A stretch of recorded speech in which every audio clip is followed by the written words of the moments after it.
Good evening. Welcome and thank you for coming out tonight. I think the door has stopped flapping, so I'm going to guess that most people that are coming are here now. So I think we'll probably begin. There's not much housekeeping today. There is no fire alarm planned, so if the fire alarm goes off, do take one of the 4 exits. Follow me out as quickly as you can and safely. The toilets, if you haven't come across them, are just straight back out right at the end of the corridor should you need them. And I think we are going to ask you to do something on your mobile devices for those who have brought a smartphone or mobile device. That is the Wi-Fi name and password. It might take a little while to get logged on. So for those who want to take part in the poll, and you'll be reminded of this later, please do log on to the Wi-Fi and make sure it's working. We are in a bit of a bunker here. So your 3G, 4G, 5G probably will not work.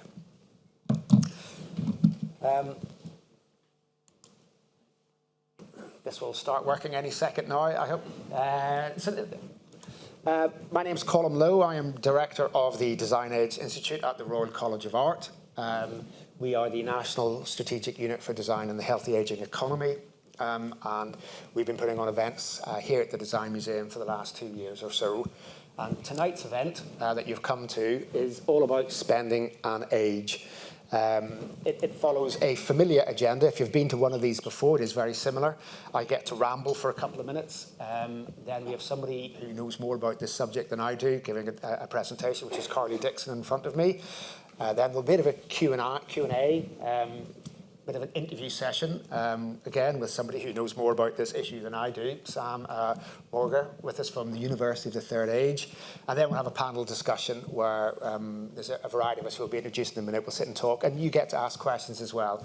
So I would encourage you all to start thinking about questions on design, aging, spending, and living healthier, longer, happier lives, because we will come to you. But this is the 5th of these that we've done, and the last in the present series. The previous ones were about designing a world for everyone, no time to waste. We had one on sex and intimacy, which was quite fun, and then we had one on the future of inclusive technology, which to some people was maybe less fun than sex and intimacy.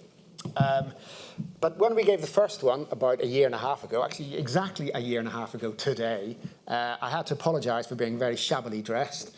It was just after lockdown, and during lockdown, the little COVID elves had got into my wardrobe and shrunk all my clothes. And so I was just wearing jeans and a loose top, and I'm not tonight. Not because I've lost weight, but because the shops are now open and I've bought a new shirt and a new pair of trousers.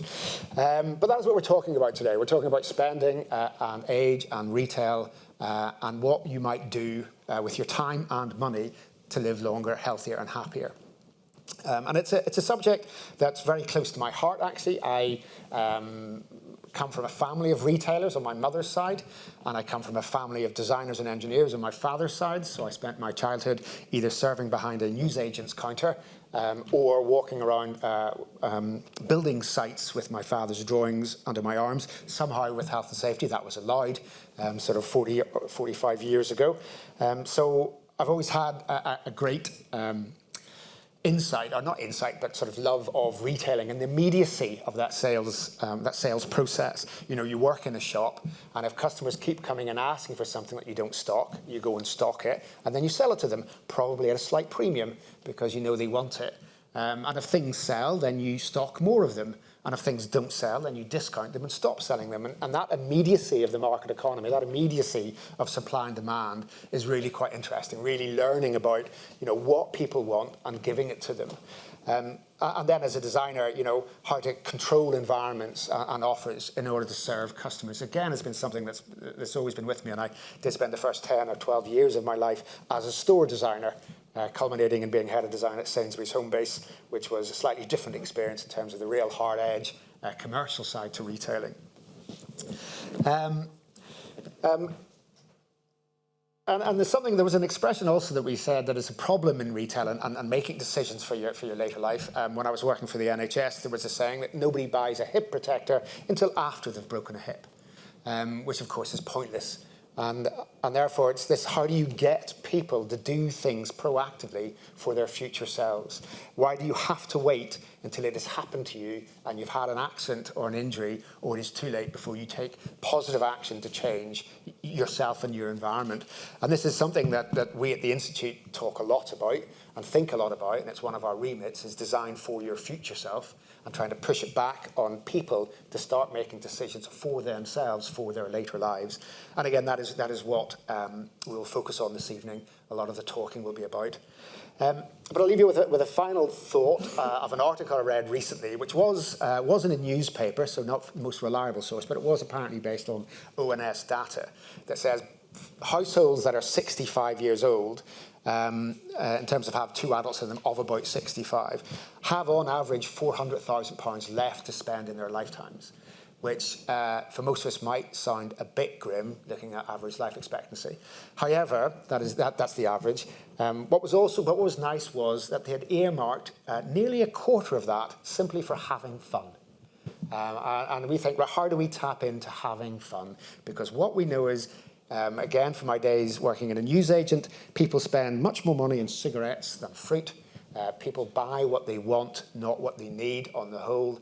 So how can we leverage that and help people to buy things that keep them healthier, health-benefiting activities for longer and later on in life?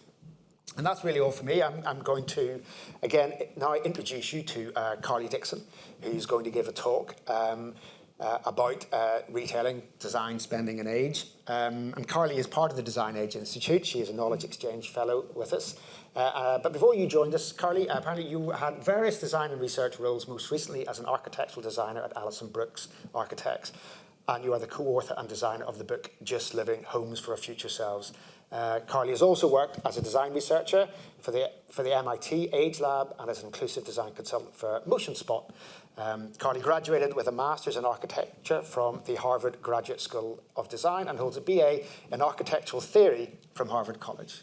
Carly. Thanks so much, Colin. Can you hear me okay? Okay, great. Well, thanks so much for joining us tonight. It's really a pleasure to be here with you all and with our panelists. Looking forward to moderating the discussion. And before that, I'll just share some of the work that we're doing and some provocations with all of you to help set the scene for the panel. So let's see if this works. Okay, great. So what I'll be speaking about is why designing for our future selves matters, what, where, and who we're talking about, the essentials for health and happiness, and this idea of future consumer, future creator. And a lot of the research I'll be referencing is from our partners at the International Longevity Center, and they've done a great webinar on a similar topic that was on the 28th of Feb. So if this is of interest to you, definitely check that out. That's available online. And we're working on a report with them at the moment that we'll have an event for coming up in May, so stay tuned for that. So why? Let's start there.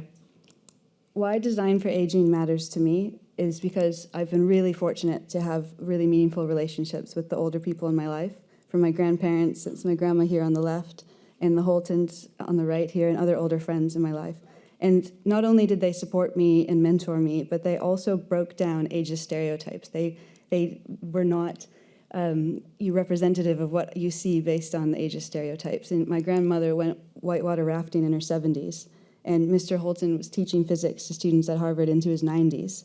So for me, this is my vision for my future self, and it was so inspiring to see them living their lives this way. And even when my grandmother needed care, she was still the same person. She didn't change, and yet what did change were her environments. When she developed Alzheimer's and we were looking for a care home, it didn't look like her vibrant, joyful home. It looked like this, and I didn't want that for her, and I don't want that for my future self. So this really motivated me to think about how we can design joy into all spaces across all ages at any stage of life.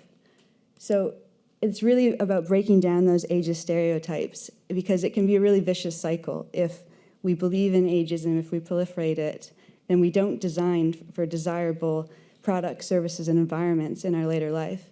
But if we flip that script and we can help start a virtuous cycle, then we can break it down and create more desirable products, services, environments across our lifetime.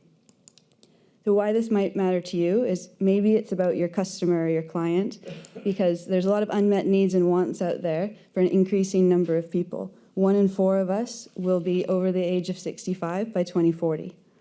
And it's also about you and your own future self. This has been something the Helen Hamlin Center for Design's been looking at for a long time. This book on the left is from the early 90s. And also with the Design Museum, they've been collaborating on this. This is from Jeremy Meyerson's exhibition that they had here a few years ago, which is actually one of the first things I got introduced to and why I was so intrigued by the Helen Hamlin Center. And it's this idea that we're going to really dig into tonight. So what, where, and who are we talking about? You know, we're really interested at the Design Age Institute about how we can get away from badly designed products, services, and environments that lead to unhealthy, unhappy aging, and how we can instead think about well-designed products, services, and environments that help us enable happy and healthy aging. And we're looking at every context of life, so it's across all these spaces, from our home to our workplace and where we play, which is where we have our retail spaces, leisure, fitness. And the home is that first place, and then we have the workplace as the second place. And tonight we're going to focus on this third place where we have fun. And also it's important to remember, too, how do we move between these spaces? What does that journey look like? Are we able to get there? This also is something that we're looking at across scales. So it's not just the environmental scale, it's also the services that are available and the products that are available. And as we mentioned, so we'll be thinking about that place where we play, where we consume, and that's our main focus. But it's also important to balance that by remembering where we create and work as well. And we have an ageist segregated society that we're trying to get away from and shift to an inclusive intergenerational society and really highlight and promote where that's working, where it's working well, and how we can have more of that. And this is about older people, and that's all of us and our future self. So to help define that and set the scene, I'm hoping we can all do a little quiz. That's why Colin mentioned the Wi-Fi earlier. So if you could grab your phones, please, and if you haven't logged in, this is the Wi-Fi here. It's the TD Events Wi-Fi, and the password is Events 2023 with a capital E. I'll just give you all a moment to log in there. Thanks for humoring me with this. So if everyone is all right with that, I'm going to also actually grab my phone because I'll do it as well. So the first question in the poll, well, the first thing to set up the poll is if we're going to design age, how do we define age? So there will be 3 questions, and the first is, what is your chronological age? So that's based on your date of birth in the times since then, just the age that when anyone asks you your age, what that is. So if you haven't used this before, just put your camera up to the QR code, and that'll open up the poll for you. And so if you type it in there, it should pop up on the screen.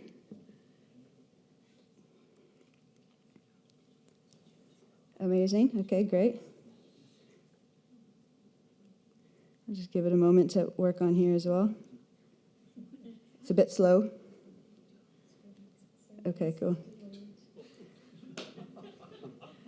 All right, that's amazing. So seeing a lot of variety on here, that's great. Thank you all for participating.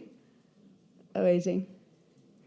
If anyone doesn't have access on their phone, just keep the number in mind as well, so you can play it without having to enter. But this is brilliant. Okay, that's great. Still see a few coming in.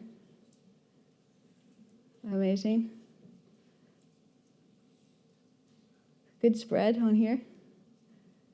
Okay, I see one more typing. All right, this is great. So what the next, oh, there was something. I feel, oh, okay. Well, we can dig into that on the panel. So let's go to the next question in the poll. What is your best guess of your biological age? So if you had to guess the biological age of yourself based on your lifestyle, your nutrition, the way that you live, and it's based on your sort of functional age or your physiological age, just take a guess at what you think that might be. Oh boy. Forever 21, okay. Perfect. Oh, I should do it as well.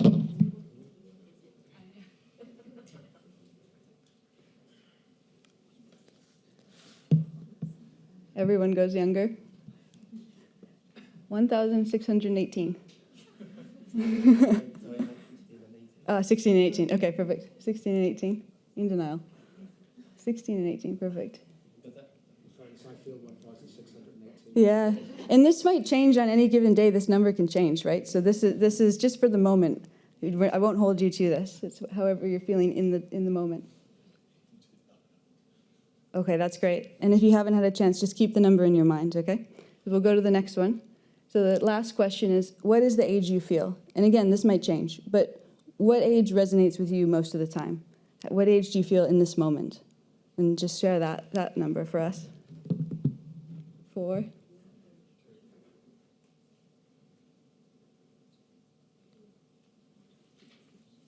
Okay, interesting. That's great. And this might be a range as well, and it might depend on the circumstance or the scenario. All right, so we see quite a range here. 4 is the lowest, I think.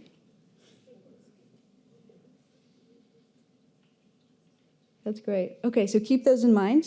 If you haven't had a chance to add it, just keep those numbers in your mind. That's great. And the next question is, how many of you answered the same age for each question? If you could raise your hand if you answered the same age for each question. We have one person. You're the first person who has, all the times I've asked that question. That's really interesting. But for the most part, most people have answered different ages across the 3. And it can be quite a range. And if we're keeping that in mind, which of these ages determines the decisions you make? And that might be different, whether it's if you're looking for a home, if you're grocery shopping, if you're deciding what activities to do on the weekends, if you're thinking about, what movie you want to go to. Maybe it changes, or maybe it's a combination of these different ages. Does industry account for this when they're designing products, services, and environments for you?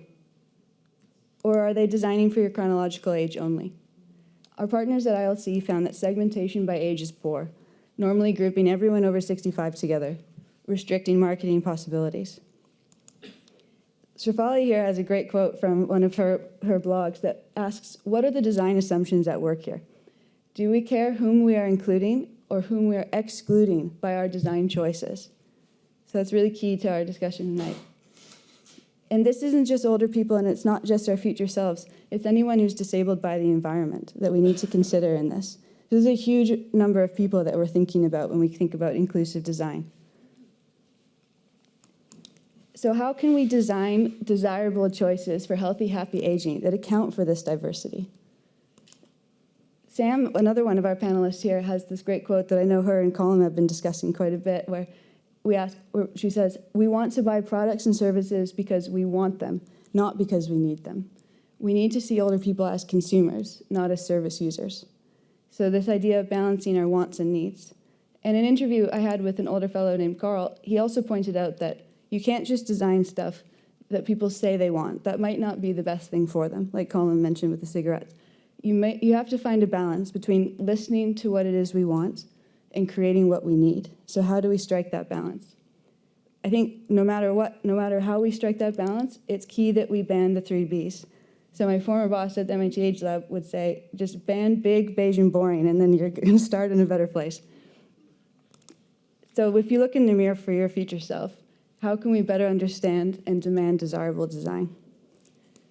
And we'll dig into this by thinking about the essentials for health and happiness, and we'll start by defining health. The World Health Organization defines it as a state of complete physical, mental, and social well-being, not merely the absence of disease and infirmity.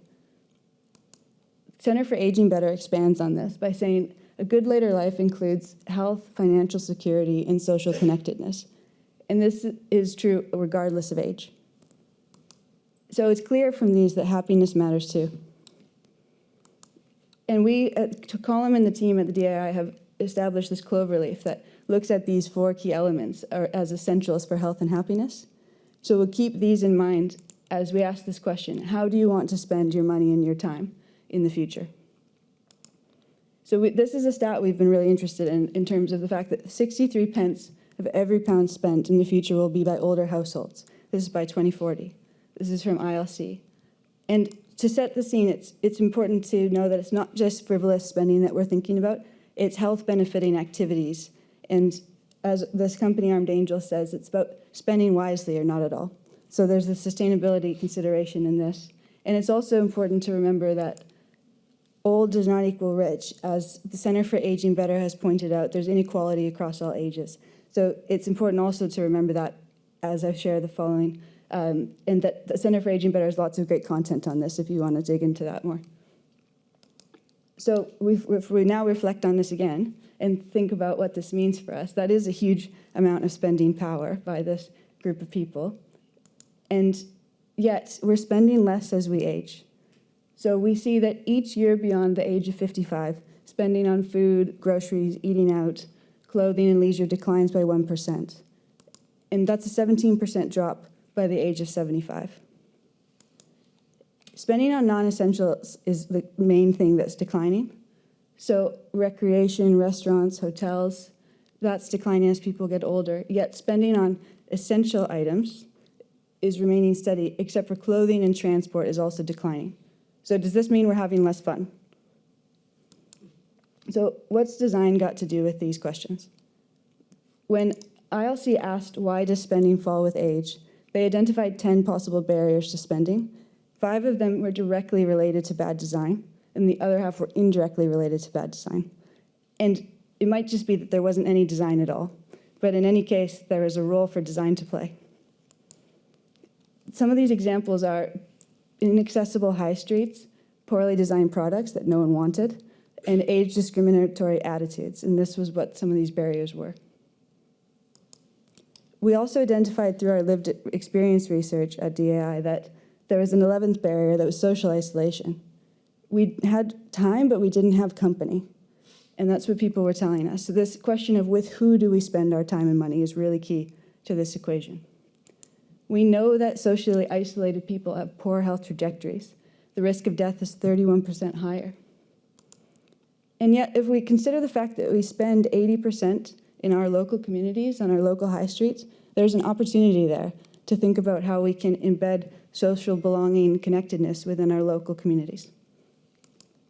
So ILC summarized all these health benefits from access to goods, services, and society in that they support independent living, they improve our cognitive health, they reduce isolation and loneliness, and support healthy aging.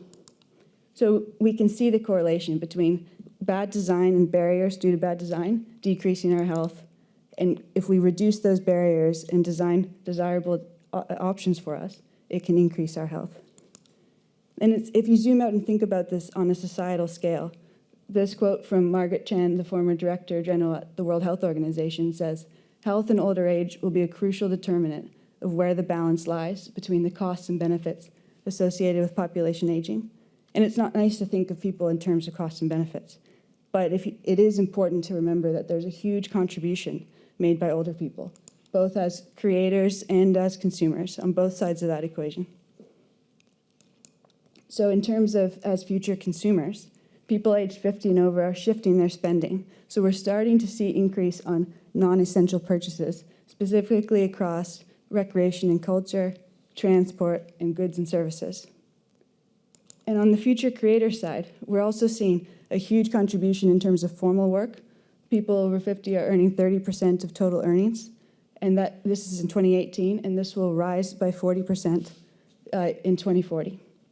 Also, a huge informal contribution through volunteering and care. Age UK identified that it was 11.3% of GDP. So this comes down to the fact that design has shifted from a commercial tool for business to a cultural platform to address challenges around aging and our climate and our health. So Jeremy Myerson said that, who originally did that New Old exhibition, and we're coming back to that point. And we've developed this design evaluation tool to help understand how we can design empowering, enriching, enabling environments, products, and services to help us have that future we want for ourselves. Because we do need to think of design as a human right, and we want to enable that future to become true. So I'll share a last little bit about the future consumer, future creator idea. And I'll share some of Ross Bailey, one of our panelists, content from a peer here, which I think really helps set the scene for our discussion. He had this campaign called Define Your Decade, and for us, we'll think about how will you define your decades to come. I'll share a video from the campaign to help set the scene. No one can clearly foresee the city of the future, but the appearance of any city, of any period of history, is a direct outcome of the social, economic, and technical conditions then existing. Women have joined the men in the production lines.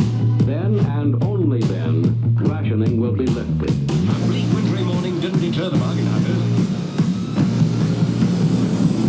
Machines can do such fantastic things, and this gives me ideas. Diane von Furstenberg announces a new sportswear collection. Sex Pistols even had to hire a strip club to get their music heard.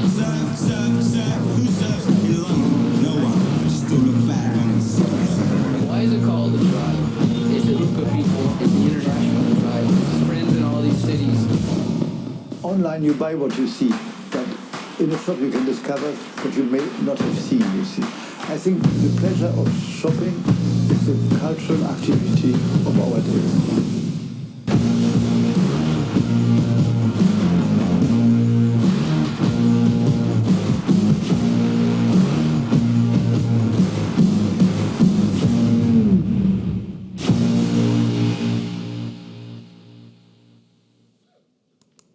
I love that video.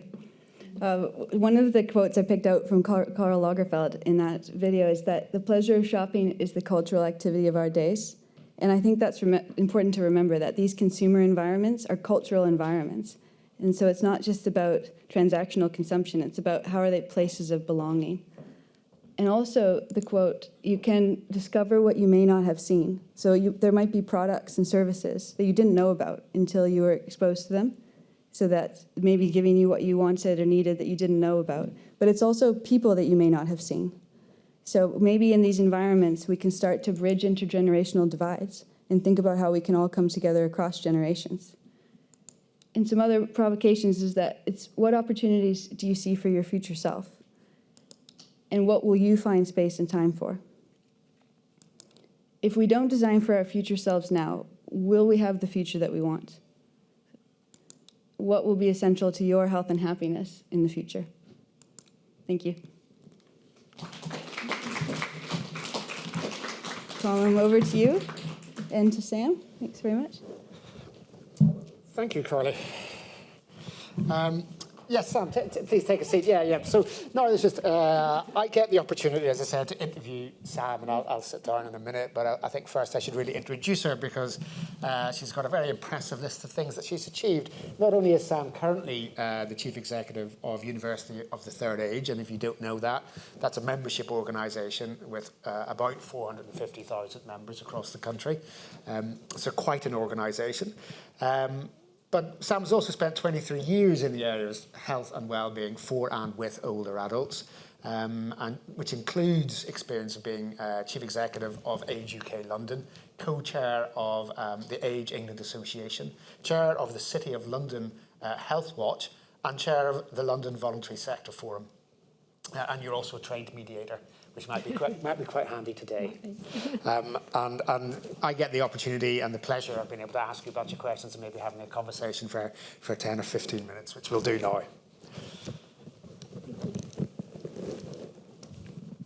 So I have a list of questions which hopefully we'll not need to work through. But you know, I find the presentation very interesting, this idea of retail and people, in theory, as they age, having more disposable income but spending less. And then, so the first question is, you know, at the ground level, is that what you see, people having more money? So I think in this discussion, it can also often be looked at through a prism, particularly in the media, of baby boomers who've got an awful lot of wealth. Which they are keeping and perhaps not spending, or to the disadvantage of other generations. And I think actually challenging that assumption to begin with is a really good start, because I think there are certainly over a quarter of people age of 65 are entitled to pension credit. So that means they're on very low incomes. And so there certainly are people at one end of the spectrum who have plenty of money to spend, but there are also people at the other end of the spectrum who have very little disposable income to spend. And I suppose what's really important, which is what this was all about, is how do people spend what they have to make the most of their life as they get older. Yeah, and it's not just spending money, of course, it's spending time and effort and thinking about it. And you know, we do see in society that there is a growing, not to be too political, but a growing divide between the wealthiest and the poorest. And is this, I'm assuming this is shared in older generations, or is it exaggerated, or is it less exaggerated, do you think? So I think there is certainly a divide between the richer and the poorer amongst all ages. But I think my concern is there's a lot of focus on the richer end of it, and there's less focus on people with less money to spend. But there isn't an awful lot of attention given to how much does that impact on your ability to maximise your years as you get older. Because my experience of working in the voluntary sector with people across the wealth spectrum, I have to say, is that people are very creative. People get involved in their communities. There's a lot of joint work that people do together, whether it's about looking after community gardening, whether it's actually setting up some kind of support system for other people locally, whether it's doing things they're really interested in, like learning a language. People do come together in communities, and actually you don't need an awful lot of money for that. No. But actually what you get back is a huge amount of enjoyment from actually spending time with other people. And again, I think that came through in this presentation. And is there an appetite? I mean, I read some interesting facts. You were talking about, design for your future self and creativity and see your future and the adverts up there, and it's great. And I read something that really did surprise me, which was that older people are more likely to be entrepreneurs and start businesses than younger generations, and are actually more likely to be successful when they do start businesses, which might be to do with life experience or might be to do with other factors. But do you see much, or would you promote much, this idea of wealth generating activities, not just socialization, but actually going out there and whatever they might be doing, opening coffee shops or taking on businesses? Is this something that's marginal in the research, or is this something you see quite a bit? So I guess my experience has been less about whether or not people as they get older actually start up businesses, and I'm sure they do.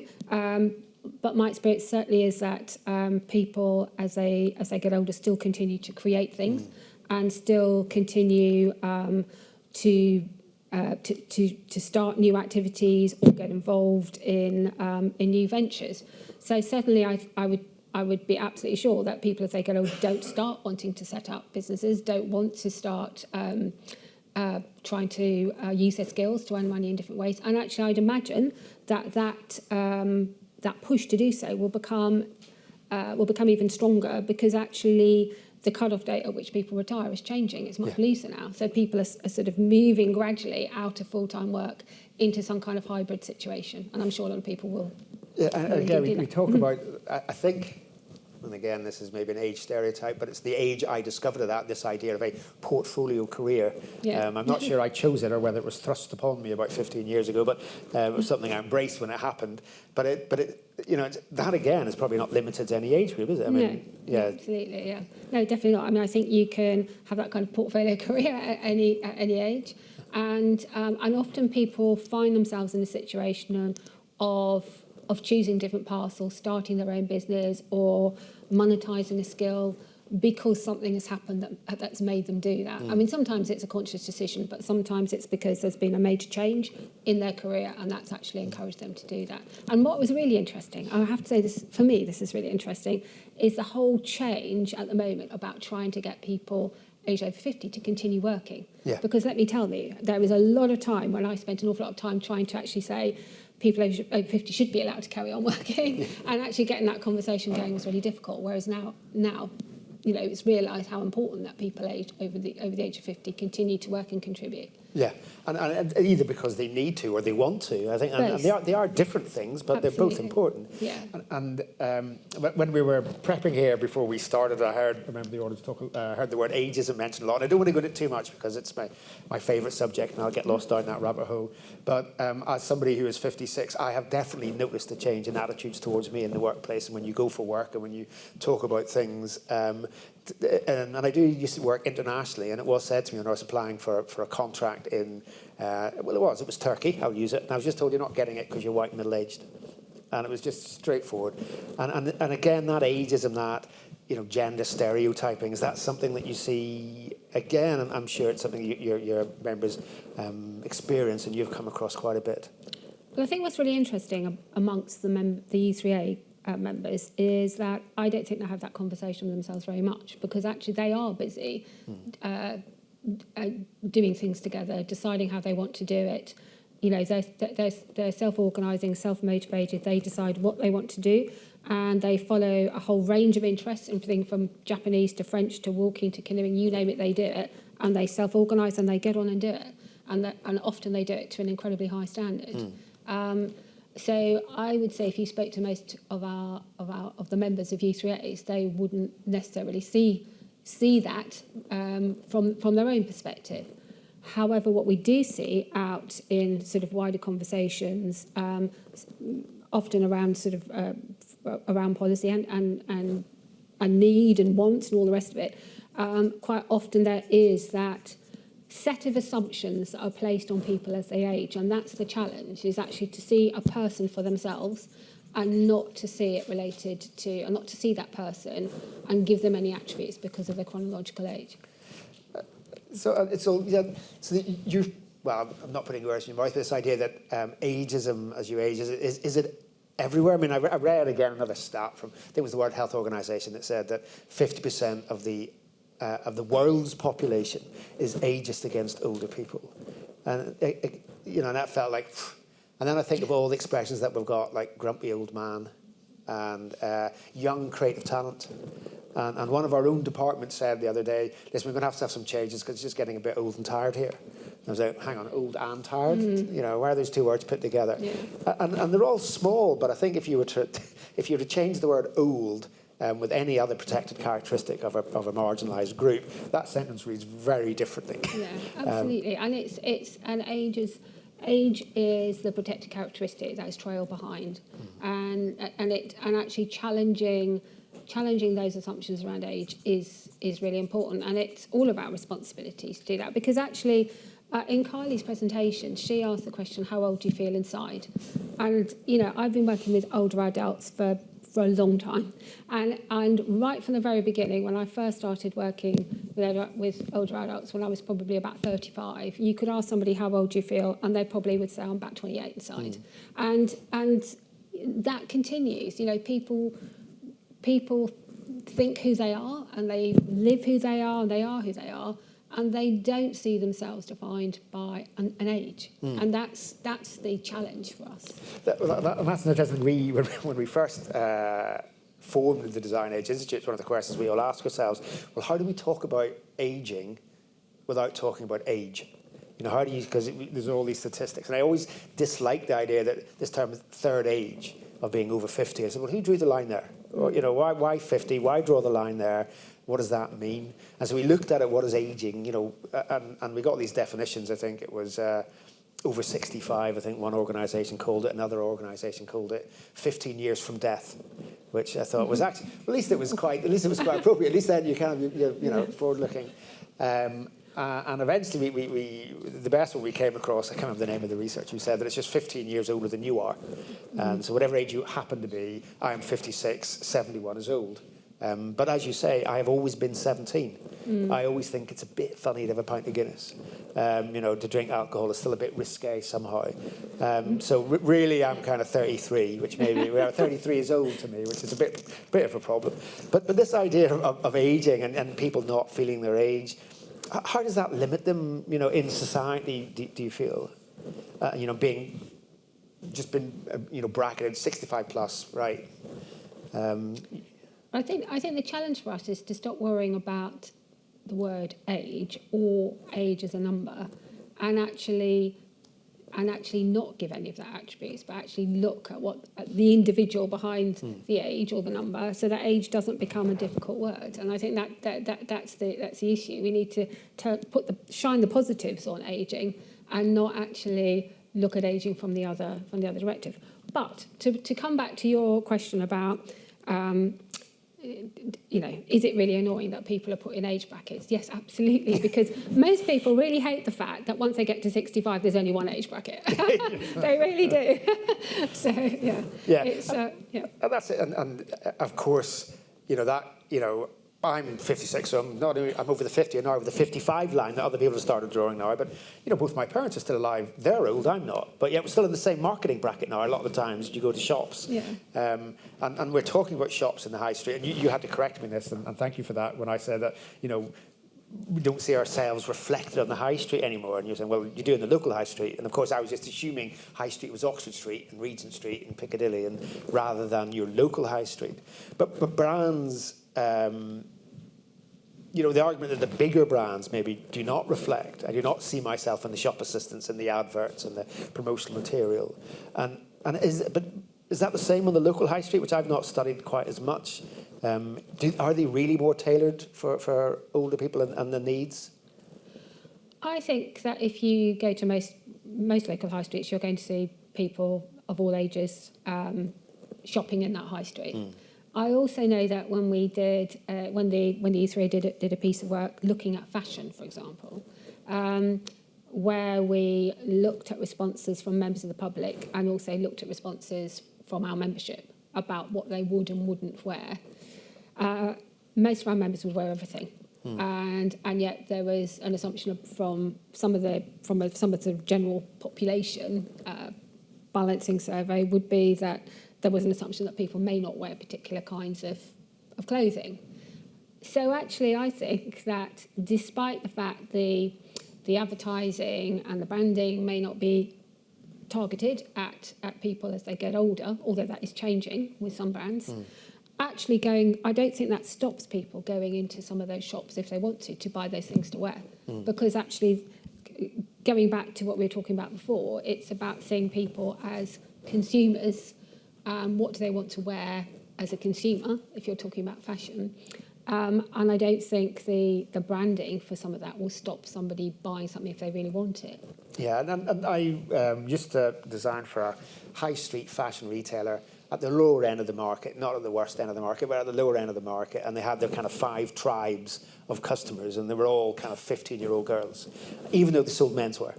They just were, this was our customer, and they would obsess about them. And you go into the shops, and I was like, everybody in here is over 40. What is that? It was cheap high street, fairly normal cheap high street fashion, and I just think, and I didn't say, I wasn't thinking at the time. I was not really on this agenda. This was 20 years ago or something. But you were thinking that there's something not working here. Something not right. If these are your tribes that you call them, and this is who's in your shop, somebody's missing a trick. Yeah, absolutely. And really missing out on maximising the opportunity for the people that's actually coming into the shop. Yeah. So, and but yet then you might argue that Marks and Spencer's perhaps have targeted that market quite a bit. And I was going to say they're not doing very well. They always have profit warnings, only 150 million profit this year. And I was surely that's all right, is it not? 150 million profit. But do people even feel reflected in Marks and Spencer's anymore? Because they have had a drive to kind of be a bit younger, I think, in their stores and the models and the people you see in there. Is that something that it's getting worse, not better? In terms of representation on the high street, on my high street, which is the one I designed for, as opposed to the local high street, which I didn't really work in, but the big brands. So are you saying that if people target a range of ages, do people still want to go into the shop? Is that what you're asking me? The bigger retailers are targeting more on younger consumers and fast fashion and lower quality goods. Is that a trend, or is it not something that you're So, I mean, I have to say I'm not a particular expert on fashion, but going back to this survey, certainly people said that you know, if they wanted to buy something, they'd buy it, no matter Yeah. what kind of shop. The one thing I would say, certainly from working with our membership, the Easter Aid membership, is that there's a lot of interest in sustainability, a lot of interest. And so people are really starting to look at where the clothing they want to buy is coming from. And that's really important to them. And going back to the intergenerational discussion we were having before, it's important to them now, but it's that people are also talking about protecting for future generations, and that is seen as a real priority. So maybe certainly with the constituent of people I work with, that thought about being more thoughtful about your purchases is happening for a range of reasons. But overall, you know, do people find a barrier in terms of going into shops if they want to buy something? I'd say no. And I think the second talk we gave, we had Bobby Duffy from the King's Fund talking about generations. He just published the book Generations, which we read, and it was fascinating and did talk about that. There's always been a slight difference in the generations. The younger generations do come through and want to change things, and that is ever since Achilles, that has always been the way, you know, in theory. I'm not sure that book's history, and I think about it, but younger generations do come through and want to change things, and that's true. But it's not worse now than it's ever been. It's just the same. But there seems to be this debate in the press that wants to throw older generations against younger generations, this blaming of the baby boomers and the rest of it. But in his book, Bobby Duffy, looks into the research and says that actually older generations, regardless of what Greta Thunberg might say and Billie Eilish and all these people who are very vocal about it, older generations are more environmentally conscious, are more likely to do something or act on their conscience and boycott products and services that are not sustainable rather than younger people, and are more likely to recycle their waste and take account. And is it that kind of age? That's the kind of ageism that annoys me. This sort of just labelling of people as not caring when they do. And I think it was Billie Eilish who said, the old people have to start listening. And as if I don't know who these old people were that she was referring to, but again, it angers me, and I'm not quite there yet. But is there a sense of anger in your members about the way they're treated and talked about as if it's all their fault, the environment's all their fault? I mean, I think, so it makes me annoyed as well, I have to say. I think, because I think, again, what is really important is not assuming there is a group of people who feel different from you. Actually, let's find out what people think, and then build from that, and that's really important. And I think the older people that I've worked with in all the voluntary organisations I've worked with, they've all had really those that are engaged in any particular conversation, they do have really clear views. They do want to be included. They want to be part of that conversation. And they don't want to be excluded from that conversation by people saying, you must think this because of your age. The other thing is, a couple of years ago, probably about 10 years ago or so, I did an intergenerational programme looking at how you use IT. But in that programme, there was a lot of conversation between people in sixth formers, people in the sixth form of a school, and older adults. And the byproduct of that was lots of conversations about all kinds of things. And the friendships that grew from that were quite incredible. And people actually found that they had very similar experiences, for example, of transport. So it was difficult getting on a bus when you were getting out of school, because people had all kinds of assumptions about younger people getting on the bus and what they were going to be like. And it was really difficult getting on a bus if you were an older person, because sometimes it was very difficult to get on the bus because the bus didn't stop and all the rest of it. And actually they started talking about transport and found that they had quite a lot in common. And equally the views that people had about this group of sixth formers and what they must think because they were of a particular age, and the views of older people and what people must think about a particular age were very similar. And actually both of these groupings were saying, but actually we are who we are. And stopping that generational conversation in terms of saying, you are this generation, so you think this, or you are that. I think that's the challenge. But actually getting those generations together to build solutions, whether it's design solutions or whether it's community solutions or whatever it is, I think that is our real opportunity. Yeah, I think I've always felt a little uncomfortable with that, those baby boomers and Gen Z and Gen X. I think I'm right between two boundaries. So I don't really know which one. I think I'm Gen Z. I don't really know which one I am, and I certainly don't align myself when they say you're Gen Z, so you must be. They're like, really, and so it always finds difficult. I understand in retail and in business and marketing, people segment. If you're selling a BMW, it's not very effective marketing spend to target the entire population, including 3-year-olds and 10-year-olds and people who are just never going to buy your product. You do segment. But when it becomes negative and says, not for you, and there was, and I'll not mention the name because I can't remember which retailer it exactly was, but I remember seeing the sign that said, if you think the music is too loud, you're too old to be in here. And just thinking how that, is just a horrific sign of ageism, which you don't see anymore, I'm glad to say, but it was a genuine sign. We talked about, Carly also talked about, and we talk about at the Institute quite a lot about the difference between needs and wants. That people have their needs fairly poorly serviced and their wants even worse serviced, but not just by the high street or retail, but by society in general, I feel. Is there a hit list of things that you would say, listen, if you had a magic wand and we could give people what they wanted, and here's what people, not segmenting, but generally speaking, that their needs are not and their wants are not met. If you could have a magic wand, most people would ask for or want. Anything that springs to mind? I think, I can't think of a particular product, but I can think certainly there's a lot of discussion going on at the moment around housing generally. So, there was a particular type of housing built for people as they get older. There was sort of sheltered housing, and there was communities apart and all the rest of it. I think actually, again, there's been a group in the East where it's done a lot of work on the future of housing, and people want to have a lifetime housing, which actually there was a big push on lifetime housing for quite a long time, and that conversation seems to disappear. It doesn't seem to be as strong as it was before. But actually, people want housing where which is intergenerational, so there are different people of all ages living in the community round and about.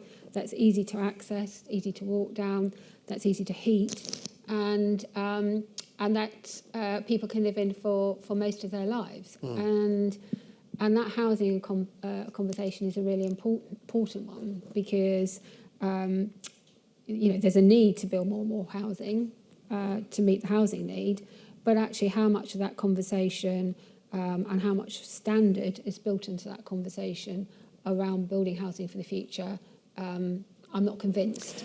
Yeah, it's housing is something that we work on. One of our projects outside in the exhibition, if anybody saw, is on housing, and it is this thing. It's like when I used to work for the NHS. There's this. I remember an academic or doctor, maybe it was, got up and talked about the reason why there's lots of infections in hospitals is because we take everybody who's ill in a city and we put them in the same room, and then we break their immune system by putting an injection or something through their natural immune system, and then we have it nice and warm, where things can spread. Of course, everybody's getting hospital-associated infections. And it's the same with housing. It's like we keep telling people they must downsize, and then nobody did, obviously. And then so you must right-size, because that sounds better. Nobody did, because it's still got the same problem. It means you have to leave your home, and of course, I don't think many people would want to do that, and they certainly won't do it because they're told to do it. And particularly if they follow the hospital model, and you take everybody of a certain age, scoop them up from all over the place, and drop them in the field in the middle of Hampshire, and say, here's your new home. Well, by the way, there's no shops or transport, you can't drive. Absolutely. It's just, of course it's not going to work. And I spent 6 years working for a dementia care company, an upmarket developer it was, I have to admit. And we looked at the sort of drop the spaceship in the middle of the field model, and it didn't work. And the first development we did, which is actually where I met Carly, was in the middle of Clapham Common. That's the first development, was a high-rise block in Clapham Common with lots of lifts. So that it is still step-free, but it was a way around it. And we see a lot of the upmarket developers like Riverstone doing that. And that you look and you think, okay, I wouldn't choose to sell my house and live there, but if I had to sell my house, that's where I'd like to live. That's the next step. But if you don't have £1 million to spend on your flat, are there other solutions? Are there more affordable solutions than that happening that you're aware of, that people are moving to through choice rather than necessity? Well, I think there are some really interesting models. There's models of people who are choosing to buy, a property together and to, divide it up into units and decide that they're all going to live there in that one particular space. So there's housing cooperatives. I think opening up that wider housing conversation though is important, because there's all kinds of triggers as to why people want to move. So some people want to move because suddenly they have to deal with a bereavement and they don't want to be in the property anymore. Sometimes it's too big and people can't afford it. Sometimes people want to move to be nearer their children. Some people don't want to leave where they are and be near their children because actually the whole community, all their friendships and everything else are where they are now. But being able to live where you want to live and for the community around you to be supportive of you and for you to be able to move around that community and ensure that there are shops nearby and that there is transport and you can get to the doctor or the dentist or wherever. I think that is important. And also, getting back to this conversation, that there are interesting things to do, and being able to access communities of people who are also involved in those interesting things. And that's the one thing that we learned about, putting a place in London. London is a great playground. There's so much things to do here, and a lot of them are free. Yeah. So it is a great area. Where in the middle of a field in Hampshire, less so. Yeah. And we have the Freedom Pass. Yeah, and the Freedom Pass. Yeah. And also, I don't want to spend all day just looking out the window at the field. But maybe the last thing, because I think we're getting close to being out of time. We talked about the cloverleaf model and the sort of this idea that to maintain your independence and live independently with dignity and freedom, there's kind of four things. You look after your physical health, you look after your mental health, you look after your social inclusion, and then your financial resilience. Is there one of those that needs more thought or effort than the others, or are they all equally important, or is there a stage in life where you should focus on this and then move to that? Well, I think they're all important, and I'd imagine most of us would think they're all important. They all play a big part in our lives. But I think one aspect that helps glue a lot of that together is social interconnectedness. I mean, there's been a lot of research on loneliness, on people feeling isolated and the impact it has on health, as Carly mentioned in her presentation. And I think that can impact on people's quality of life. Not saying that everyone wants to be connected to other people, because there are some people that definitely don't, and they're very happy like that, and we shouldn't just think that everybody does. But actually ensuring that people do have the ability to keep those friendships or to make new friendships, and to find people who share the same ideas, or perhaps don't share the same ideas, where people can actually challenge those. I think that is important. That feeling, that sense of belonging, and that sense of being somewhere that's where you are and you're accepted and feels good. I think that's really important.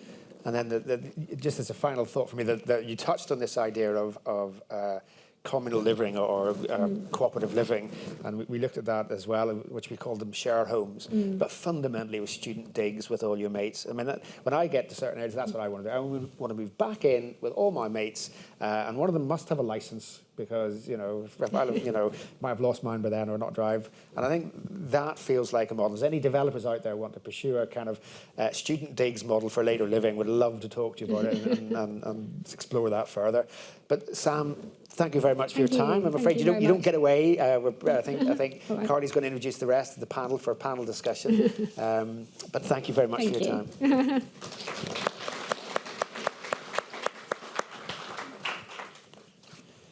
Great, thanks so much, Sam and Colin. Could I please invite the rest of our panelists up to the stage?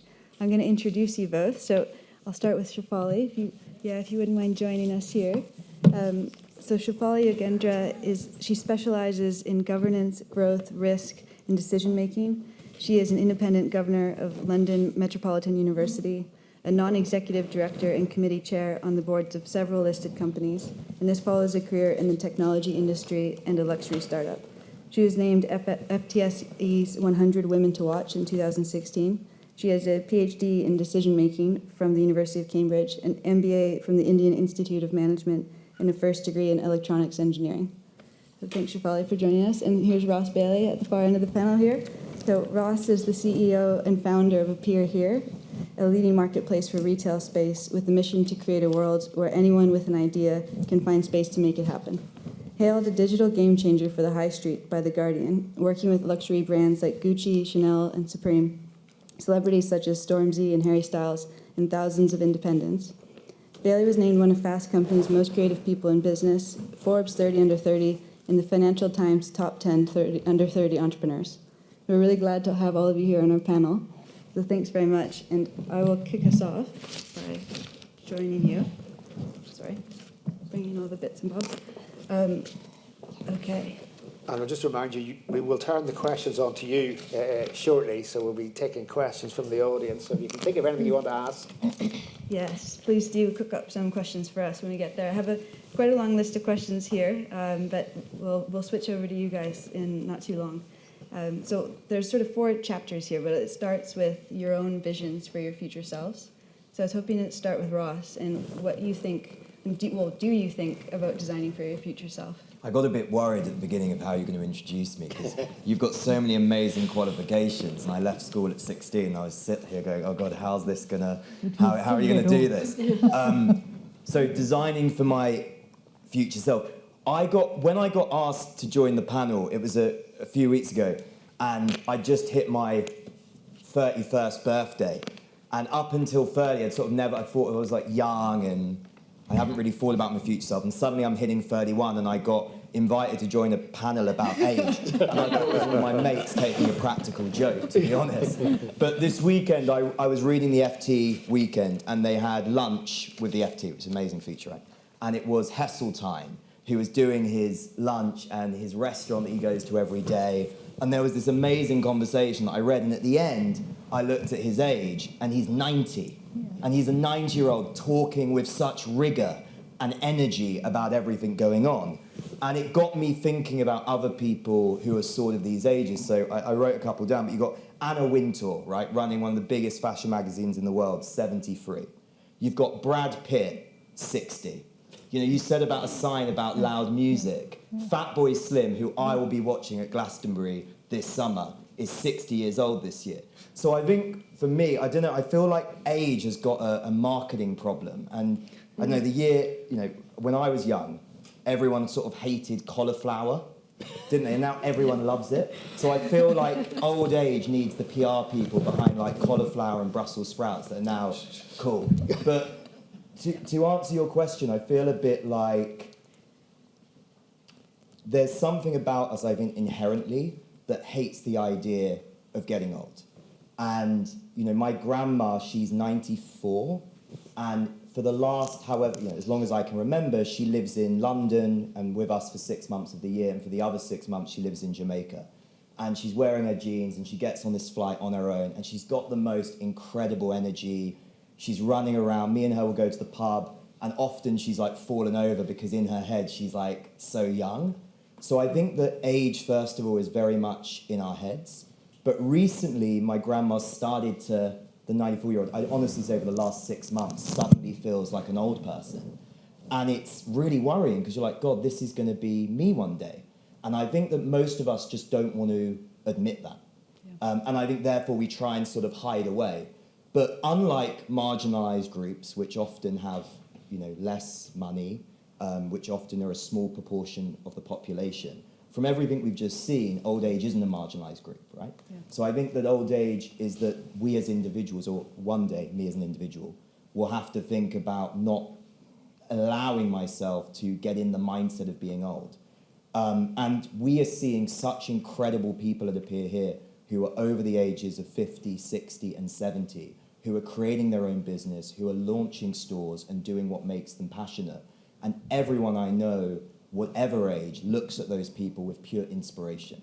So I think that we need a bit more enthusiasm about getting old and less of a conversation about being old. Like, I'm not going to be sat watching Fatboy Slim thinking this is an old man DJing. I'm just going to be enjoying the music.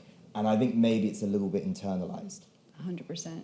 Yeah, I totally agree. I think that's fascinating, Colin. And I think that's the thing about not having intergenerational communities. So I can admit that I grew up without much relationship with my grandparents, and therefore had that kind of missing.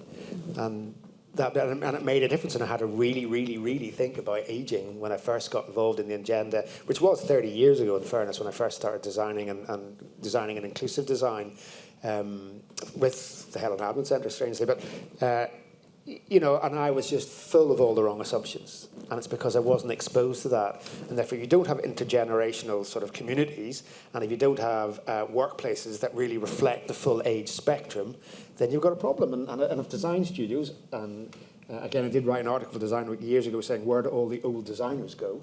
Because there's nobody in there over 35 when I was younger. You know, they were just full of bright young things, as they used to say. Well, then how do you design for older people and consider older people's needs in the solution if you've never met anybody and there's nobody in the studio? And I think it's really important. And you're right to say that brand of age is awful. You know, the perceptions of it, the words that we associate with aging and old is really harmful. Yeah, it's so true. And Shefali, I think this makes me think of you're involved in a lot of different types of workplace settings and educational settings as well. And how do you see these assumptions taking place? And then also, how do you see people's own visions for their future selves impact maybe their selves in those environments? So it's interesting. You were saying earlier, Colin, that older people may be more environmentally aware, maybe more interested in recycling, actually knowing how to separate their recycling in the right colored box for the right date, leave alone right day, all of that. But these are also the people who, when in one of my organizations that I'm involved with, when we asked them directly, should we divest tobacco, they said no. Because tobacco is still paying dividends, which give them income, which they use to, I don't know, pay their electricity bill, maybe 5% of it on current rates. But there is a difference between what they do immediately and what is a bit further removed trolley problem, as it were. So if the old people really cared, they would question how much of their pension is invested in what and why. So I think there is a little bit of divide too. I'm sure there's a discussion about the petrochemical industry as well these days. Yes, but petrochemicals, once again, it's a difficult one, because to fund to energize the transition, you will need some of the stuff. So there is a whole different debate. But to your question, what do I see? It's quite a wide range of views, obviously, about money and about what skills people need, what are the things they need as building blocks of their life. And we were talking about this earlier, the future self, channeling Keynes. I have a friend here in the audience who's an economist. So I hope I'm getting the right Keynes when I say, in the long run, he said, we are all dead. So my future self, to bring the tone right down, is actually dead.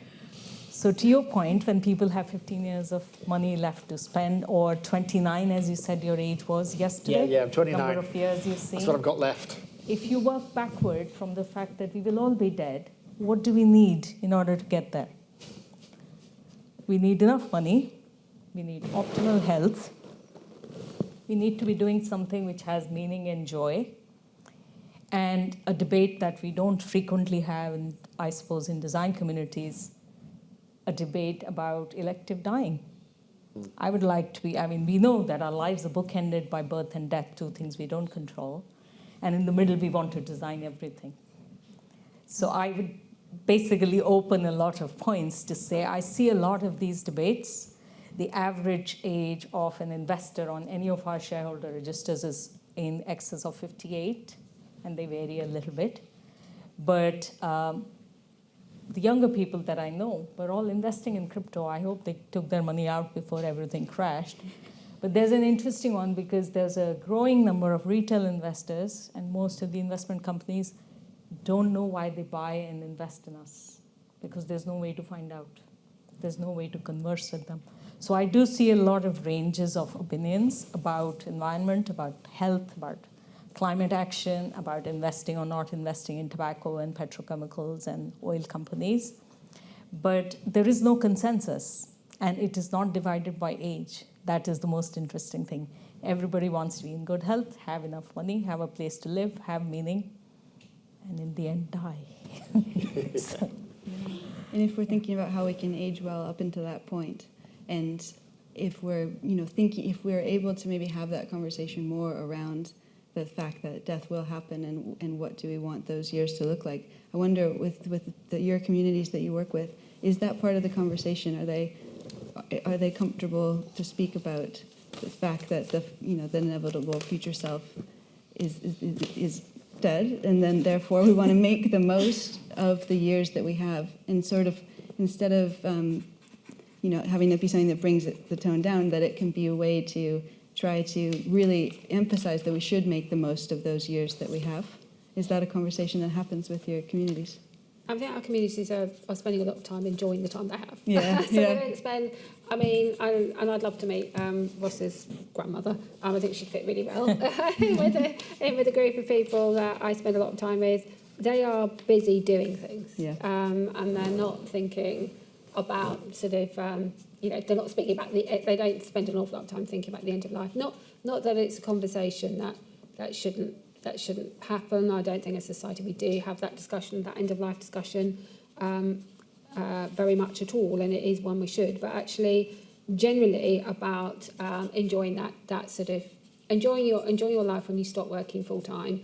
The members of the charities I'm involved with are really enjoying their time, and they are extending themselves, they're extending knowledge, they're sharing knowledge, they're trying new things, and they're having a good time. And that's what people want to be able to do, don't they? Enjoy their life. Yeah, that's so true. Yeah. And that makes me come back to you, Ross, because I think about, you mentioned that you've seen older people with the peer here spending their time and enjoying their time through what they're creating. Do you have any examples of what you've seen and how people are defining their decades? Yeah, we've got loads, but even my parents and my own parents, I sort of have conversations with them recently, and my mum's mid-60s, my dad's early 60s, and they're having a conversation about what do they want to do with life, right? And do they want to retire, and they're sort of shutting up shop, and should they downsize, and all these conversations. And they are genuinely, when you sit and, we sat Mother's Day,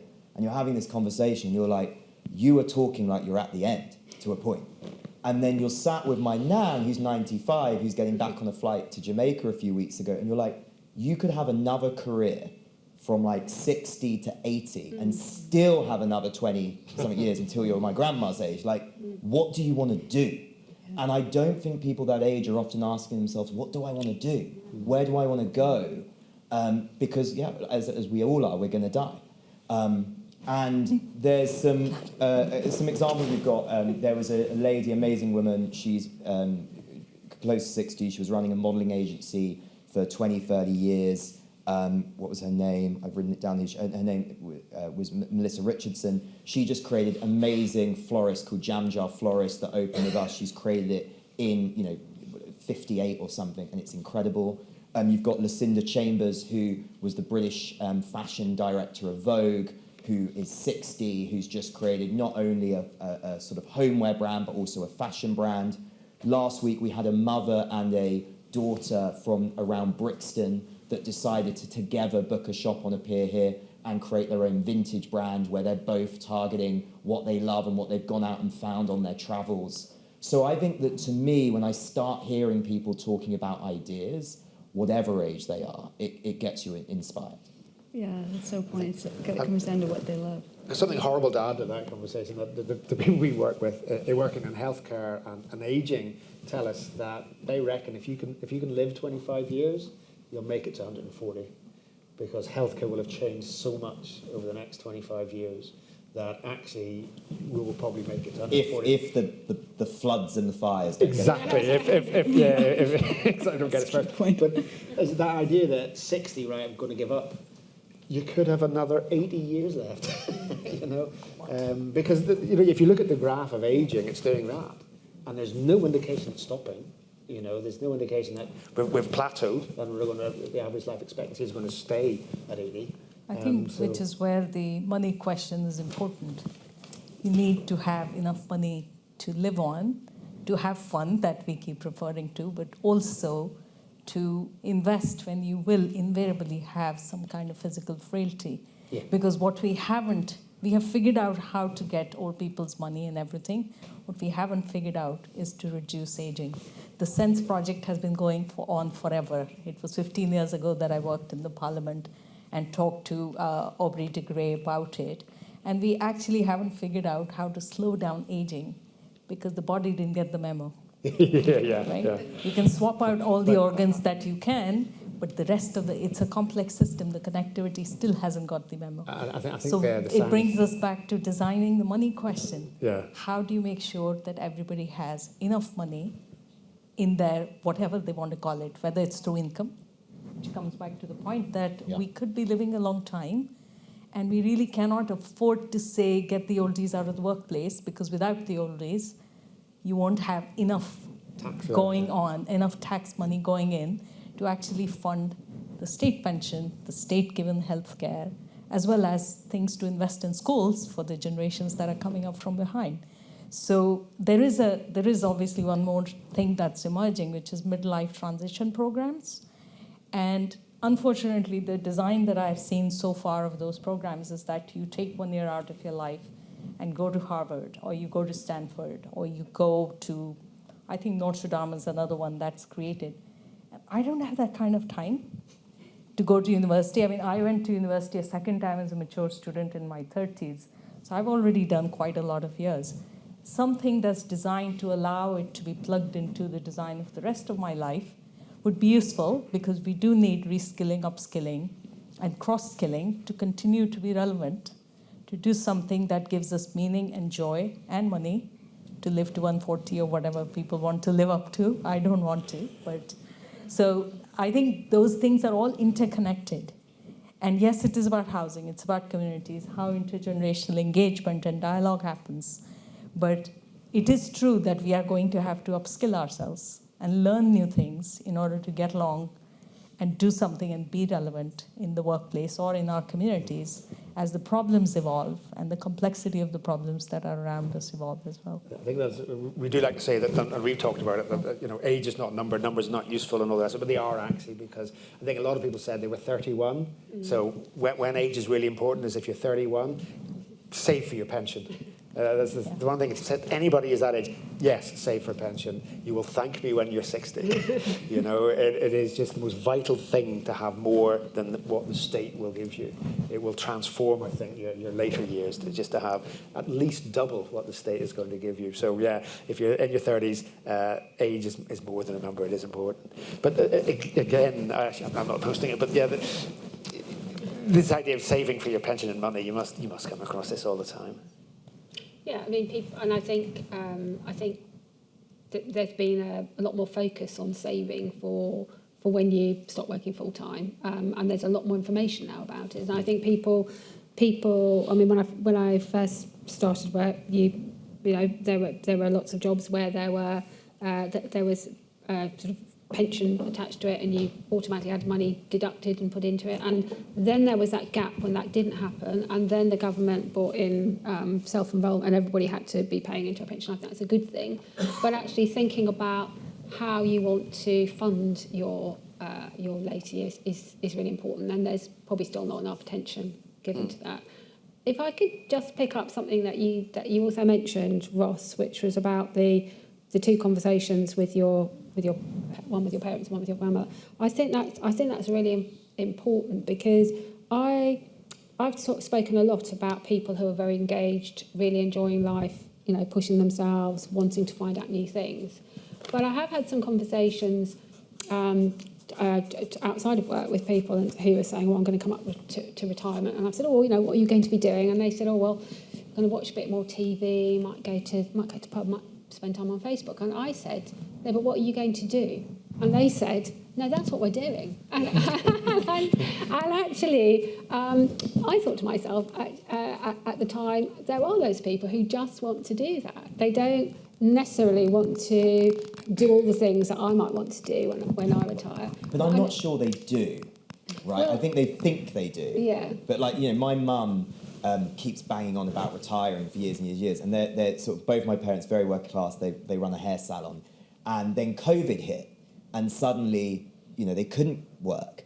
And my mum was at home, and we were sort of like, well, you're sort of retired. And she hated it. And she was watching TV and she had all the time to do all the things she wanted. And she was like, okay, what am I going to do?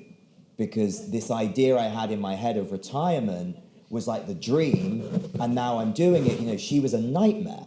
And you know, and then she was calling me 5 times a day, and she didn't know what to do with herself. And I think that you know, this idea we've been speaking about, which is this, there is a fear of financially, how are you going to survive when I think you get to that age? And this idea that actually, if you're physically in a great position, why don't you go do something that doesn't need the same income that you needed when you had a family, but for example, a local florist or a cafe, or these things that people are doing, do that.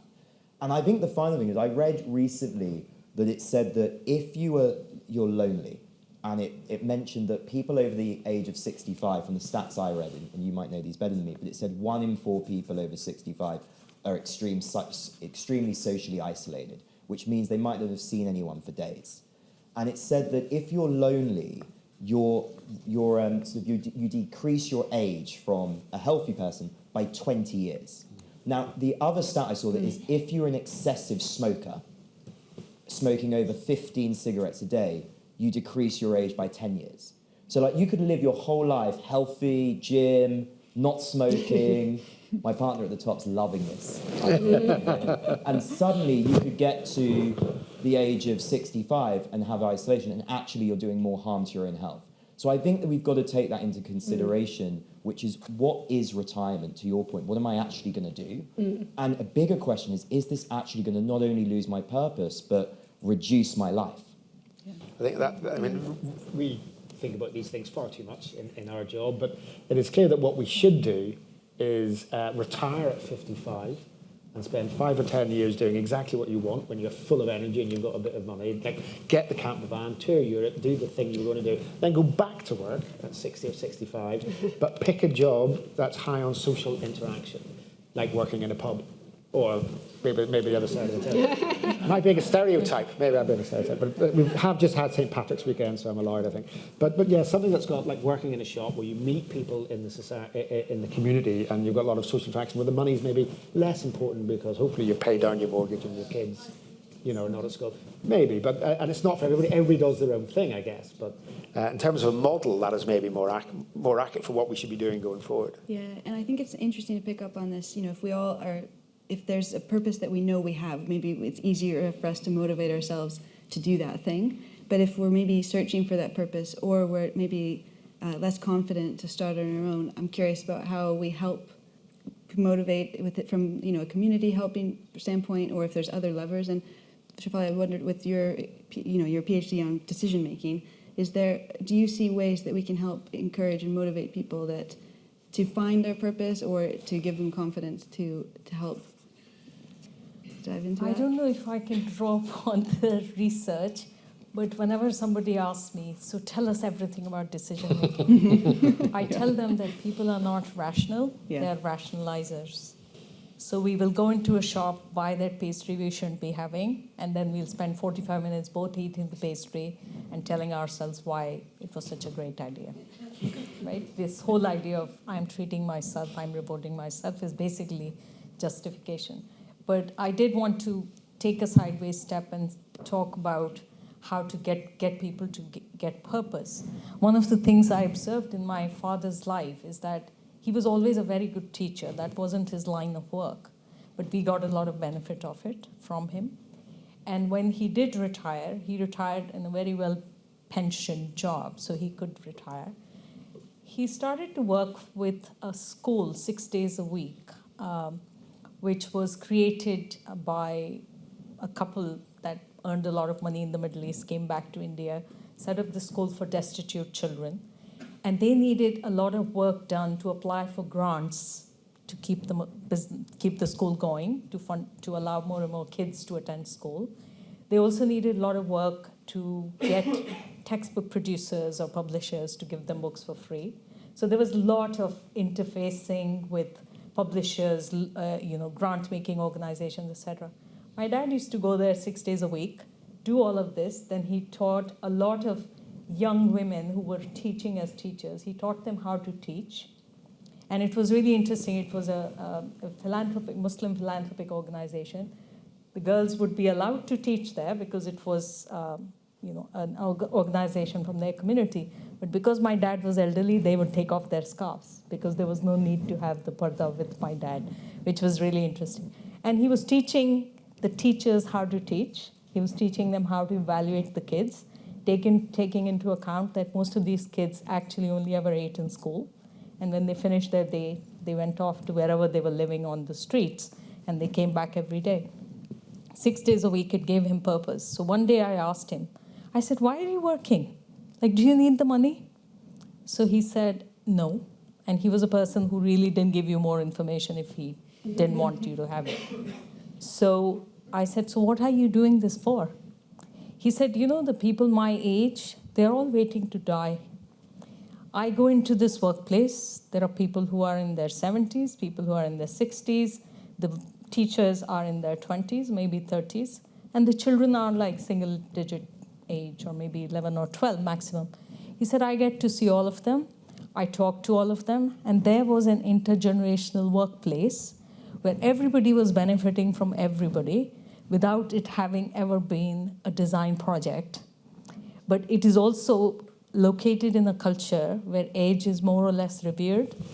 We don't really reject or put our old people out of sight. They actually live in multi-generational homes and families. It's increasingly less so. But it was really interesting. And he described his workplace. I really had nothing to say to him about why are you going out. He used to walk 12 kilometers, 6 there, 6 back. That kept him fit. And he kept moving. It kept him moving. But it was really very interesting as an example to say that there needn't be that much conscious effort if you just choose what really gives you joy, where you can add value. And yes, they paid him, but that was by the by for him because he could afford to do it. Some people may or may not be able to afford to do voluntary work. And their labor, their value add needs to be paid for. So I think from a decision-making point of view, everybody is aware of what their motivations are. What they need, I think, is an ability to find where their motivation is addressed. And then find that, finding the appear here match for them to say, this is what I have to offer. This is what these people need. How can I meet these people and be there and make a contribution, which then keeps everybody's well-being goes up, essentially. And I think there's something really powerful with what you say there, because without going so far to say ages and getting old is a choice. And when you mention some of the people that come to mind, but when we mentioned the examples I gave at the beginning, but like Anna Wintour, who's 75, I would never look at her in my head as being old because she's probably so active and she's got purpose. Or at the moment, we're doing all of Elton John's tours for his final tour, and they kick off next week. And there's not one time where we've been working on that project where I thought we're doing this for an old man, and he's 75. Or a few weeks ago, there was this amazing artist who we did stores for called Charles McAvie, and he did The Boy, the Mole, and the Horse that just won an Oscar. And he's in his 60s. I've never thought of him as being an old person. I think it's because he's had energy and purpose, and he's not giving up. And I think that is a choice, unless health comes into it. Yeah. And I think, Sam, for you, in bringing people into your communities, because it really resonates what you're both saying, and that's what's happening within your communities in terms of people finding ways to engage and share and exchange. Do you have a part of your team that actively tries to find people who might not sort of self-select into those groups, or is it more that it is self-selection, the people who join? So yeah, I mean the way traditionally that people have joined the U3A is through word of mouth. Okay. And we're busily trying to spread the word. I mean, 400,000 people through word of mouth isn't bad. So, but yeah, we're trying to spread the word that there is this opportunity to come and join this movement and get involved and do things that you really want to do and lead things that you really want to do and share your skills with other people. But I think it goes back to what's been said already, that it's enabling people to see and have the opportunity to join in, to have the confidence to join in, because it isn't always easy as we get older. I mean, I remember when I first started working with very frail older adults and being absolutely amazed that we would we would take a whole group of very frail people off to somewhere, off to a daycare centre somewhere, and they'd have to spend the day there with a whole load of people they didn't know, and that was fine. They didn't choose those people, they all the people they were going to spend the day with, but they were expected to go along and have the confidence to spend that time with that group of people. And actually joining in is, particularly if you're a single individual going into something, takes a lot of confidence, which is why a lot of people have joined the East Way, because they know someone who said, "Oh, come along." And I think as a society, trying to encourage or offer people opportunities to come together to do things when they are maybe a single individual who happens to have that shared interest is important, because it's definitely spending time together that makes quite a big difference in life. As was said before, if there are a percentage of people who are very, very isolated, who don't want to be, and it does have negative health benefits. So yeah, being connected to other people is really important. And age, I would say even people who have all kinds of health difficulties to face, people can still be very creative, still have something to contribute, still be people that are givers, still be people that are doers. But what's important is about supporting people to feel they can do that and they're still valued as people. And that to me is really important. Yeah, that's so true and so powerful. Yeah. And I think if we could think in terms of the design of our high streets, say our local ones and our local communities, in terms of helping increase the exposure, and in terms of maybe if that's where the word of mouth is happening, or if that's where we're seeing the really brilliant marketing, and if how do we think we can design the high street in a way where it does give all ages a sense of belonging?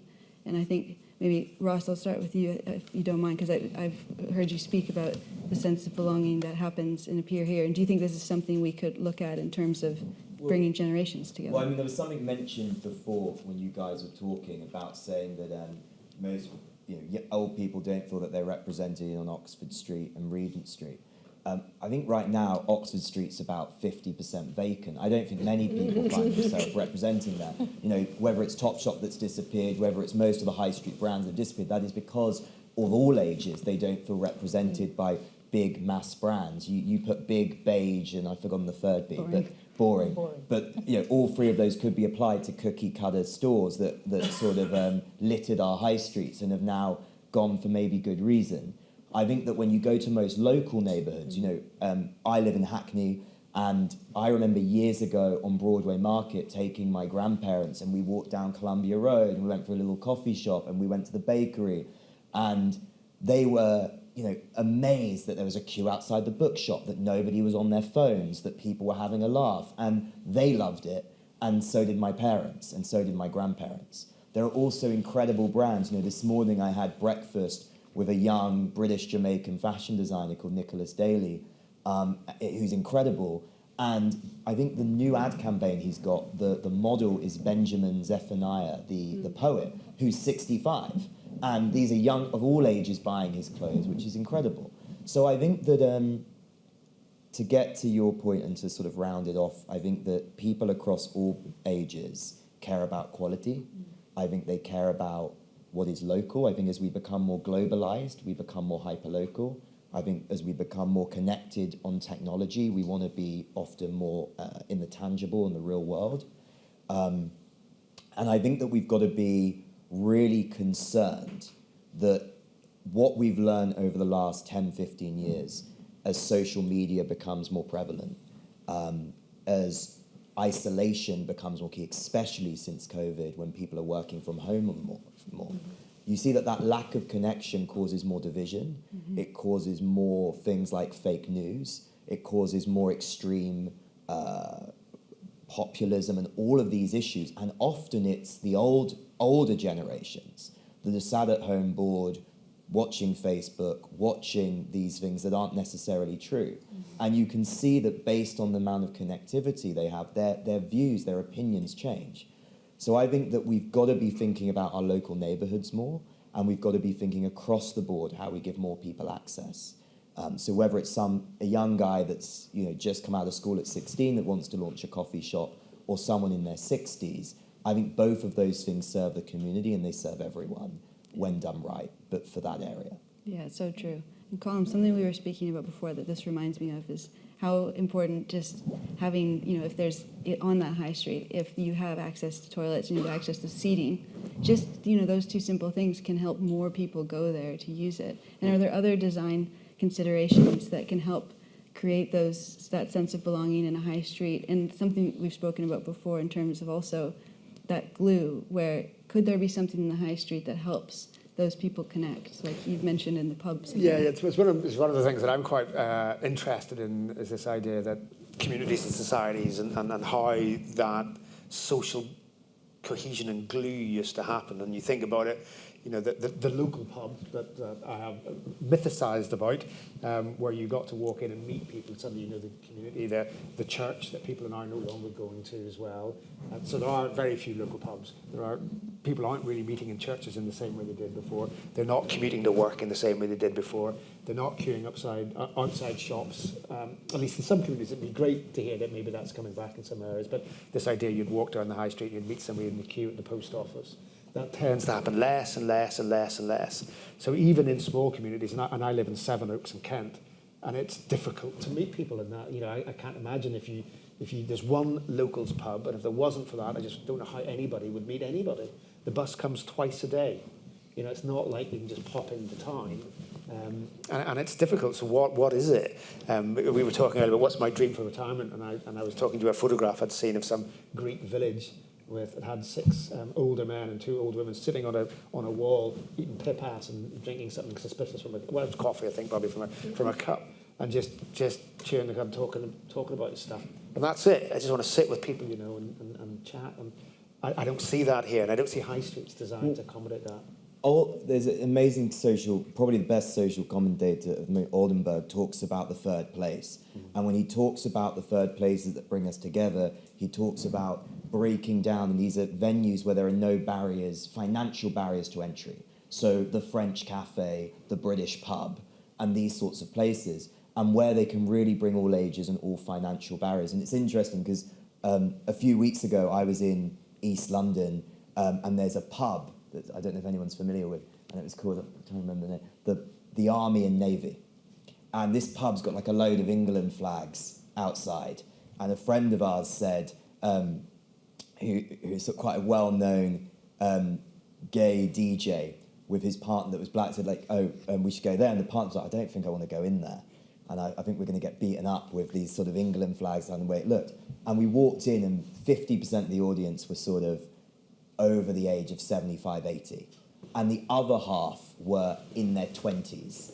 And this was the coolest place I've ever been. It was like a mixture between what you'd expect in like the Royal Albert Hall, not the Royal Albert Hall, that was a complete mispronunciation. I was going to say Albert Square in East End. But what you'd there was like literal like Peggy Mitchell, Pat Butcher characters, guys with half their teeth missing. And then there were like the youngest, coolest people. And there was a guy DJing with a Sports Direct mug. And it was karaoke night that they do on the first Friday of every month. And it goes off. And I remember sat in there, and I've got this video of these 20-year-olds doing karaoke with literally the like old guys in their 70s leaning on with their arms in the air, to next minute like a 75-year-old Pat Butcher lookalike singing a club banger with everyone else dancing. And I just thought, not only is this it just sort of felt so British, and every race, every creed, but I was like, this is the third place. And we're in Paris a lot, and I remember sitting in Paris outside a cafe, and this old lady turns up in her vintage car, my partner always talks about, and she sort of gets out, leaves her car keys in, drinks a bottle of red wine every night, and she's in her 70s next to, 60s, 70s, next to all these people that are super young at Fashion Week. So I think those places are really important to what you mentioned. And Goldenberg talks about how they're so key to the fabric of our society. And I think that government and politicians need to be doing more. The same way we protect buildings, we need to be thinking about how we protect physical places like that and institutions that bring those individuals together. Yeah, I totally agree. when we design environments, we have to hit an urban greening factor, but we should also have to hit an urban social factor and to try to maintain these places and protect them, like you're saying. I totally agree. I think, Shafali, this is making me think too about, if we're going back to your quote you had about assumptions. I think we've all spoken about that now and how we can stop making them so that we enable more of these interactions to actually happen. Do you see a way that design can help us break down assumptions? I think it could, but one of I think I probably mentioned this to you, my peeves is that the internet is gray on white. And a lot of us, including here, are now wearing reading glasses. It's hard enough to actually see something than to know that behind that little ellipsis, there is a whole menu of choices hiding. So that really is an example of very young coders who never leave their basements or whatever offices they're working in now, never talk to a user, never actually get feedback as to what this looks like on someone else's screen, if it's a phone or if it's a small laptop. I often work on a 16-inch laptop, and I can tell which of my colleagues have large screens because they can see multiple things. You can see their eyes moving on the screen. And I'm like, wait, I have to really read this PDF, and So it's a completely different experience depending on how who it is that's using it. I really think it would be useful if designers actually talk to people who are going to use what they are building. And a lot of, at least the web-based things, I'm a hyper online person, it just seems like it's designed for somebody who's not been asked what they want. The quote that you took was from the post which referenced somebody who's otherwise really savvy, and she was listening to Spotify. I don't even have a subscription, but she was listening to Spotify on her training walk, which is 3 hours every day, but she was worried my battery goes down. And everything came from there because nobody has thought about how the user really uses the phone and what is it that she's likely to use it as. Do the apps actually shut down in the back end? So a whole bunch of different things, but it all depends on, do you know how this is being used? And to that extent, I would say that I live kind of on your train line. So I'll say that, right? So in the green chain, I'll say that too. I think COVID did our local high street a favor because the first stores that shut down were the branded chain, whatever, selling things. And when the spaces got vacant, they quickly started to be taken by local entrepreneurs. Most of my high street is actually owned by women, which is really great. 70% on a peer here is female founded. And so it was really interesting because a new coffee shop came up. Somebody opened a store which is selling clothes from a range of small and big designers, which was really interesting. And I volunteered with the co-op, which is in a small sort of franchise. I said, can I take people shopping to them, the older people? And she said, you can leave your number here. I can tell you I'll never call you. I said, why is that? She said, all the old people like to come into the shop to use their 1 hour outing when we were all very sort of tightly adhering to the lockdown restrictions. She said, nobody will ever want you to carry their shopping, except if they're bought too much. And then if you're there, they'll say, oh yeah, can you carry my bag? So I did carry other people's bags, but I was never called to take their shopping in. But it did change the nature of the high street. And the interesting thing is that most of those shops actually have stuck around. So the character of the high street changed. The other thing that COVID did was that it forced streets to form their WhatsApp groups. So now they're actually saying things like, whose cat is this? Okay, it's so-and-so's cat. Can you watch my house? I'm going, people never used to talk to each other. So I think a very interesting thing that came out of COVID is that we actually acknowledged other people. And the biggest losers, at least in my neighborhood, were the big brands who just shut their stores and went away. And all the smaller people just kind of filled in those gaps. And now, because there's a wider sort of variety of businesses catering to a wider variety of people who've also suddenly started talking to each other, I think it's the post-COVID Chislehurst is a nice place, nicer place than I knew it to be before. And if that's happening on your local high street, as we were talking earlier, then we are net better off with COVID.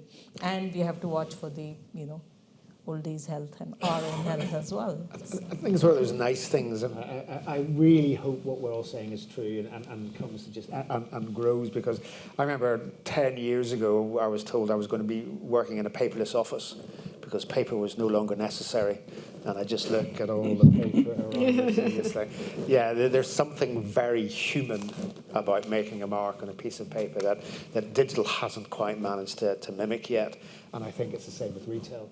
Yes, there'll be things we'll buy online. If I just want a cable for my iPhone, I don't want to walk into town and select one from a shelf of hundreds. I know I can get that online quickly, but there is something about retail. There's something about a shop. There's something about going in and seeing somebody and picking something that just cannot, I hope, ever be replicated online. And I think will always be a cause for it. I love the idea that it's coming back local. And true, it was the Nero that closed in Sevenoaks. And it was open and not any of the local coffee shops, interestingly. Do we have time for the audience? Yes, I think we should open it up. So thank you all for your comments so far. And from the audience, we have a few mics on either side for you if you have any questions. So I see a few hands here. Maybe we can start here with yourself. There you go. Thanks very much. Is that working? Great. So thanks very much to the panel. I really interested in this idea of designing for our future selves, and I think that that leaves a lot of room for thought about how we can encourage everyone to design with that future in mind. But I also was interested in thinking about to what extent wanted to ask you what you think is possible about designing for our future communities, because if we keep thinking of individuals in isolation, then we can still continue this problem of isolation. And a lot of, I think, it'd be interesting to hear what Sam thinks, but I've been a trustee of a charity working with the most isolated in the communities in Southwark. And what you see is that the value that they get out of volunteering and looking after people, but many of the most deprived individuals don't have as many choices. So we need to have design solutions that provide living spaces and communities that aren't just being designed for, some may choose to design to live communally as just a group of older people, and that may be their choice, but it might also be that they need to help to look after their children's children or their grandchildren or other people. They have caring responsibilities. So could you just address, are people looking at designing for individuals or only the elderly, or are they looking at that in a more holistic way about the way we think we want the communities to look in 10 or 20 years' time? Thank you. Thank you for your question. Sam, did you want to start? There is, what's really interesting, there's something called the Age Agile Alliance, and they're doing a big piece of work at the moment, looking at building or working on, with others, an ISO standard that is around intergenerational, building intergenerational communities. And I mean, that's a long-term piece of work, but it is actually happening. And they, as well as the ISO standard people themselves, they have academics from across Europe and some really big institutions working with that too. So that's really encouraging from my perspective, because that is really thinking to the future, and there's a lot of aspiration in it, but at least it's thinking about the future, and I think that's important. And I guess the other thing, I'm also involved in trying to make London an age-friendly city with charities that work with in the age sector. And one of the things I keep saying is that, yes, it is, we need to get policymakers to really to invest in that, and certainly there are some policymakers that are very invested in it, but also we also have that responsibility ourselves. I always say it's everybody's business, and actually trying to encourage individuals and families and communities and organisations to come together and think about that that future-proofing question, I think, is important, and I don't think we've done that very much in this, or certainly in my experience, I don't think we've done that very much, and that sort of long-term planning, I think, is important. Definitely. Did anyone else want to share on that one? Well, I think you talked about designing for social inclusion and designing societies and communities, and absolutely that's part of what we look at and talk about quite a lot. That we have our cloverleaf model, of which one element is the social aspect, because we know how important it is. And it's not designing a new kitchen for yourself, or not just designing a better kitchen or a transgenerational kitchen. It is about either not moving somewhere or not being allowing yourself to move somewhere where you become socially isolated. Suggesting, here's a good place for you to move to. Well, I don't know anywhere. I have no transport. There's nothing there for me. It's really insisting for yourself, thinking about that and for others. So yeah, we think about it quite a bit. Not necessarily as many answers as questions, it has to be said. It is tough that those social glues have been removed. But I love what I hear of this idea that it's coming back to your local high street, and there is one local pub left in Sevenoaks, and maybe there's some in Chislehurst, and maybe they'll come back where you can go in, and it's not a drinking barn full of where you feel you have to drink 8 pints of lager and then scream up and down the high street, where there is community in there. The sort of pubs that I remember as a kid, when there was kids running about at your feet, and there was your grandfather in one corner, and it was just all mixed. You'd love to think that will come back, but I don't see too much of it. I think that workplace directive of not smoking in enclosed spaces really did people a favor. You'll remember that the pub landlords were very upset that people will not be allowed to smoke and our revenues will go down. And now if you go to any community pub, people bring their children, and people are eating there, spending more money, spending more time there. So I think that was a very interesting side effect of bringing all kinds of people into the pub.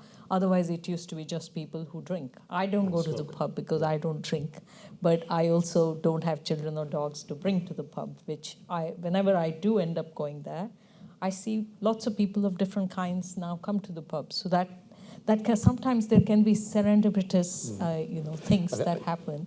And serendipity can't always be designed, and we can't always see the actual outcomes. But it's worth spending some time trying to think, where else could this go? What else could come out of it? And the COVID thing being a blessing in disguise is, I think I might be the only weirdo I know who actually says it, because I do speakers for schools, speaking gigs for schools around the UK. And I gave a talk to a school in Leeds, where the kids were very upset that they didn't get any work placement opportunities. So I gave them a talk on why COVID was such a great thing, because they saw all these different jobs on television. They would never see what an epidemiologist did, what a vaccine developer did. And they went away so excited that the school said, now we're having to find all these people to come and give talks on their careers. And that was a blessing in disguise too. So we have to be able to see what good can come out of certain things.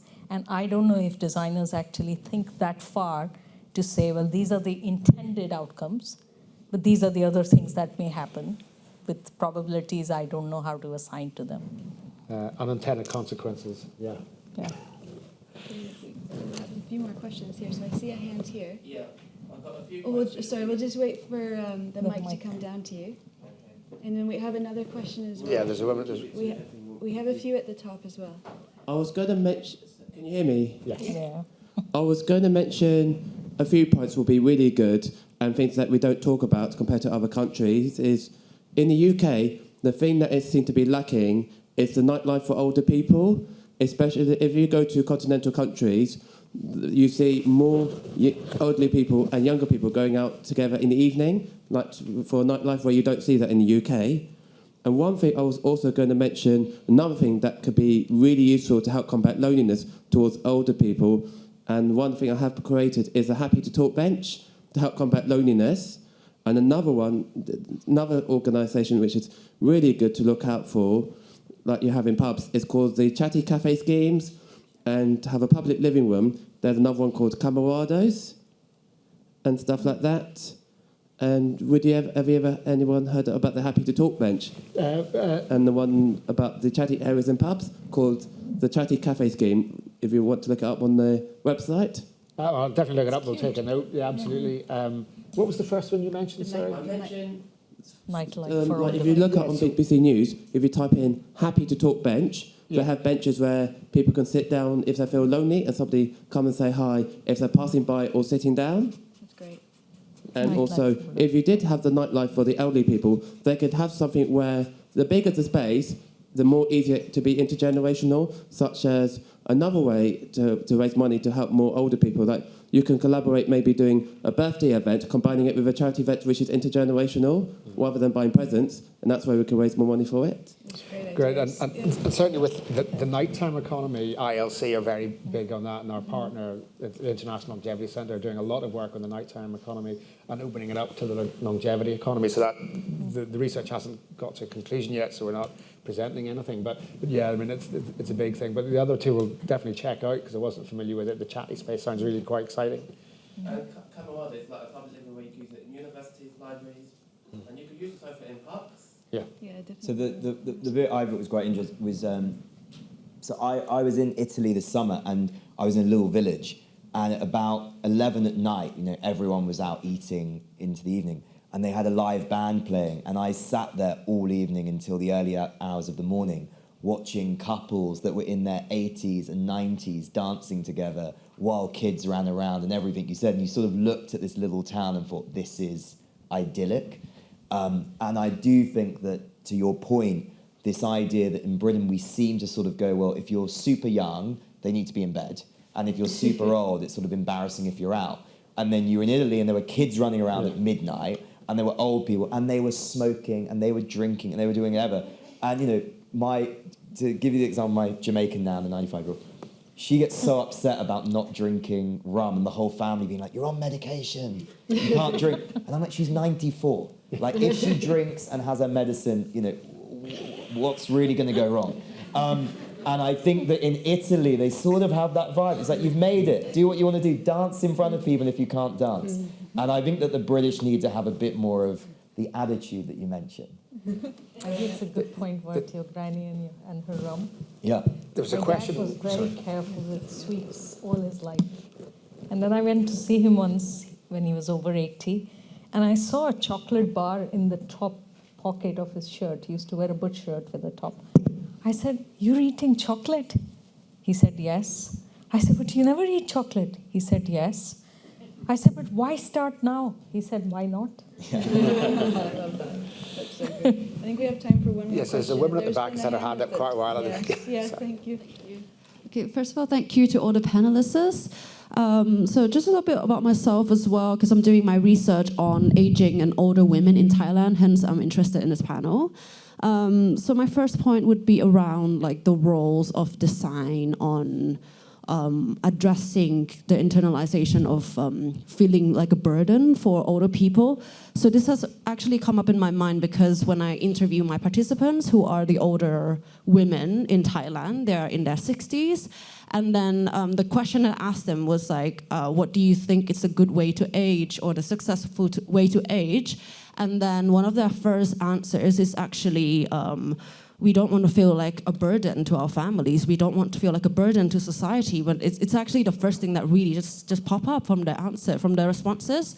So I'm just wondering, from all of your perspectives, what are the roles of design or the roles of society on how do we kind of reduce that kind of feeling of not wanting to be a burden? And also, my second point would be really just sharing an opinion on how we can look into inclusive designs would be to look at age in intersectionality. To look at age in conjunction with other kinds of identities as well, such as sexualities, social classes, ethnicities, and so on. So those are really my points, and I just wanted to also hear the panelists' thoughts about that. Thank you. Thank you. I'm happy to go on the burden thing, and we get that a lot here as well. I used it, and you told me off because I was applying for some research money, and I thought I might tweak there. But yeah, I think that's conditioning. I think that if you're 60, 65, and you've been working and paying taxes and contributing all your life, to be then told, right, you're not working now you're a burden. I think that is social conditioning, and that has to change. That after having spent your entire life working and contributing, whether it's in the home or whether it's in work, it doesn't really matter.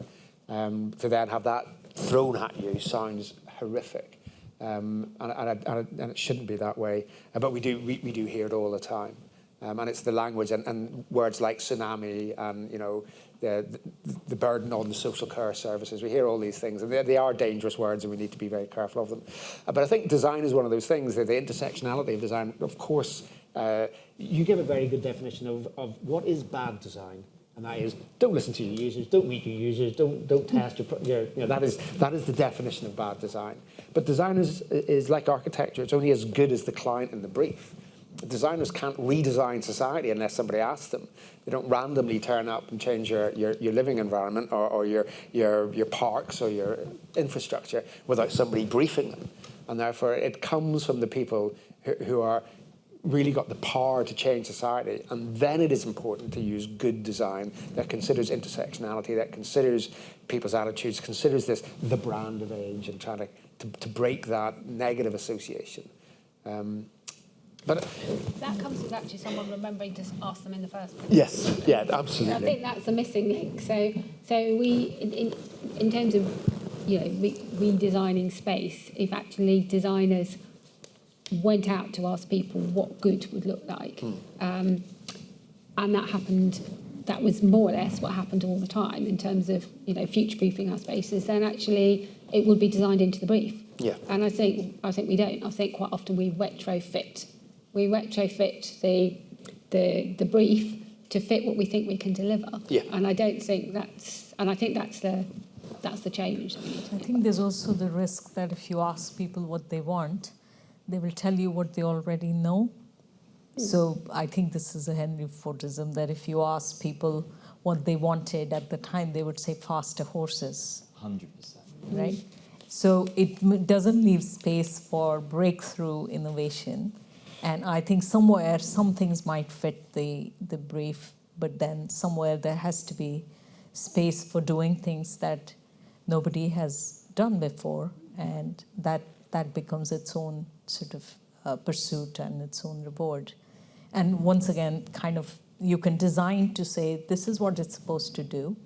I'm sure whoever invented baking soda as a product we put in packs didn't think that there are 100 times more uses of it beyond cake making, which it is being put to, but I don't know if that was the original intent. I don't know what the original intent was. I'm generally cleaning drains and baking sodas. I think to completely agree with that point, and I thought that is, whether it's in fashion, whether it's in design, whether it's some of the best architects I've ever worked with, what I would say no good designer I've ever worked with has said is, let's think about the process.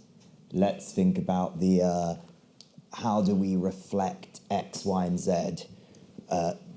They very rarely use abbreviations and all of these things. And I think there's a trouble that when we're trying to solve problems, we start thinking like McKinsey. And McKinsey, if anyone works there, I'm sure it's interesting, but probably have one of the worst design teams. And I think that actually when you think about the best architects in the country, when you think about the best fashion designers, when you think about the best product makers, they're often designing for themselves. They're designing something they think, what will they love? And then, yes, they might go out and talk to the customer and say, does this, set your world alight? Does this get you excited? Is this what you want? And they might tweak, or they'll watch them play with that thing they've designed, or walk into the place they've designed and go, actually, we need to move and we need to shape it a little bit more. But I think if you go out to multiple people and you say, what do you not like about age? Or what do you want for the future? I think you'll design the mundane. And I think that actually we've got enough sort of mundane things in the world, and what we need is more visionary people that say, this is what I want when I'm 80. And hopefully from that sense of self, you'll actually find, I believe, that sense of community and do the thing that hasn't existed before. I think that's an very interesting point in terms of watching your designed product or service in the wild. I did some work with a haptics company which said they found when they observed their users that Westerners had more linear ways of interacting with their technology. So they would place their hands more firmly or point like this. And when they did the research in the Middle East, they found that the women had more soft ways of moving the hand in front of their product. And their product wasn't really built for that. So they came back and did a whole bit of redesign based on how the users in certain parts of the world were using their product. I wouldn't even have thought, I come from more Eastern cultures, and I didn't think that my hand gestures are different from how the Westerners were. So now I just sit after that project, I just watch everybody's gestures to see, can I pinpoint them to their culture? Yeah. We do change, obviously, but that was a very interesting thing. It just happened last summer. I was working on something. So it's a really interesting one to see your product or your idea in the wild and watch it take shape, and then take it back to the drawing board and polish it up maybe for more formal intent. There's a very difference to, I think, observing what you've created and going, how do we make this better, than asking other people the direction you should go. Yeah. It's really fascinating. I'm really sorry we have to draw the conversation to a close as we were a little over time, but it's been brilliant to speak with you all. And thank you so much for taking the time on the panel, and thank you to the audience to join us. Let's thank our panel.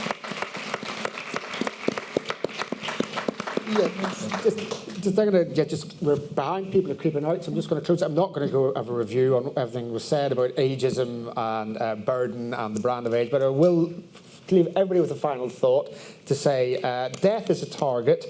What do I need to get there is what I'm going to take out of this, to target my own death and to name you. Ross, thank you very much. Shefali, thank you very much. Sam, Kari, thank you very much. Enjoy what's left of your evening. Thank you.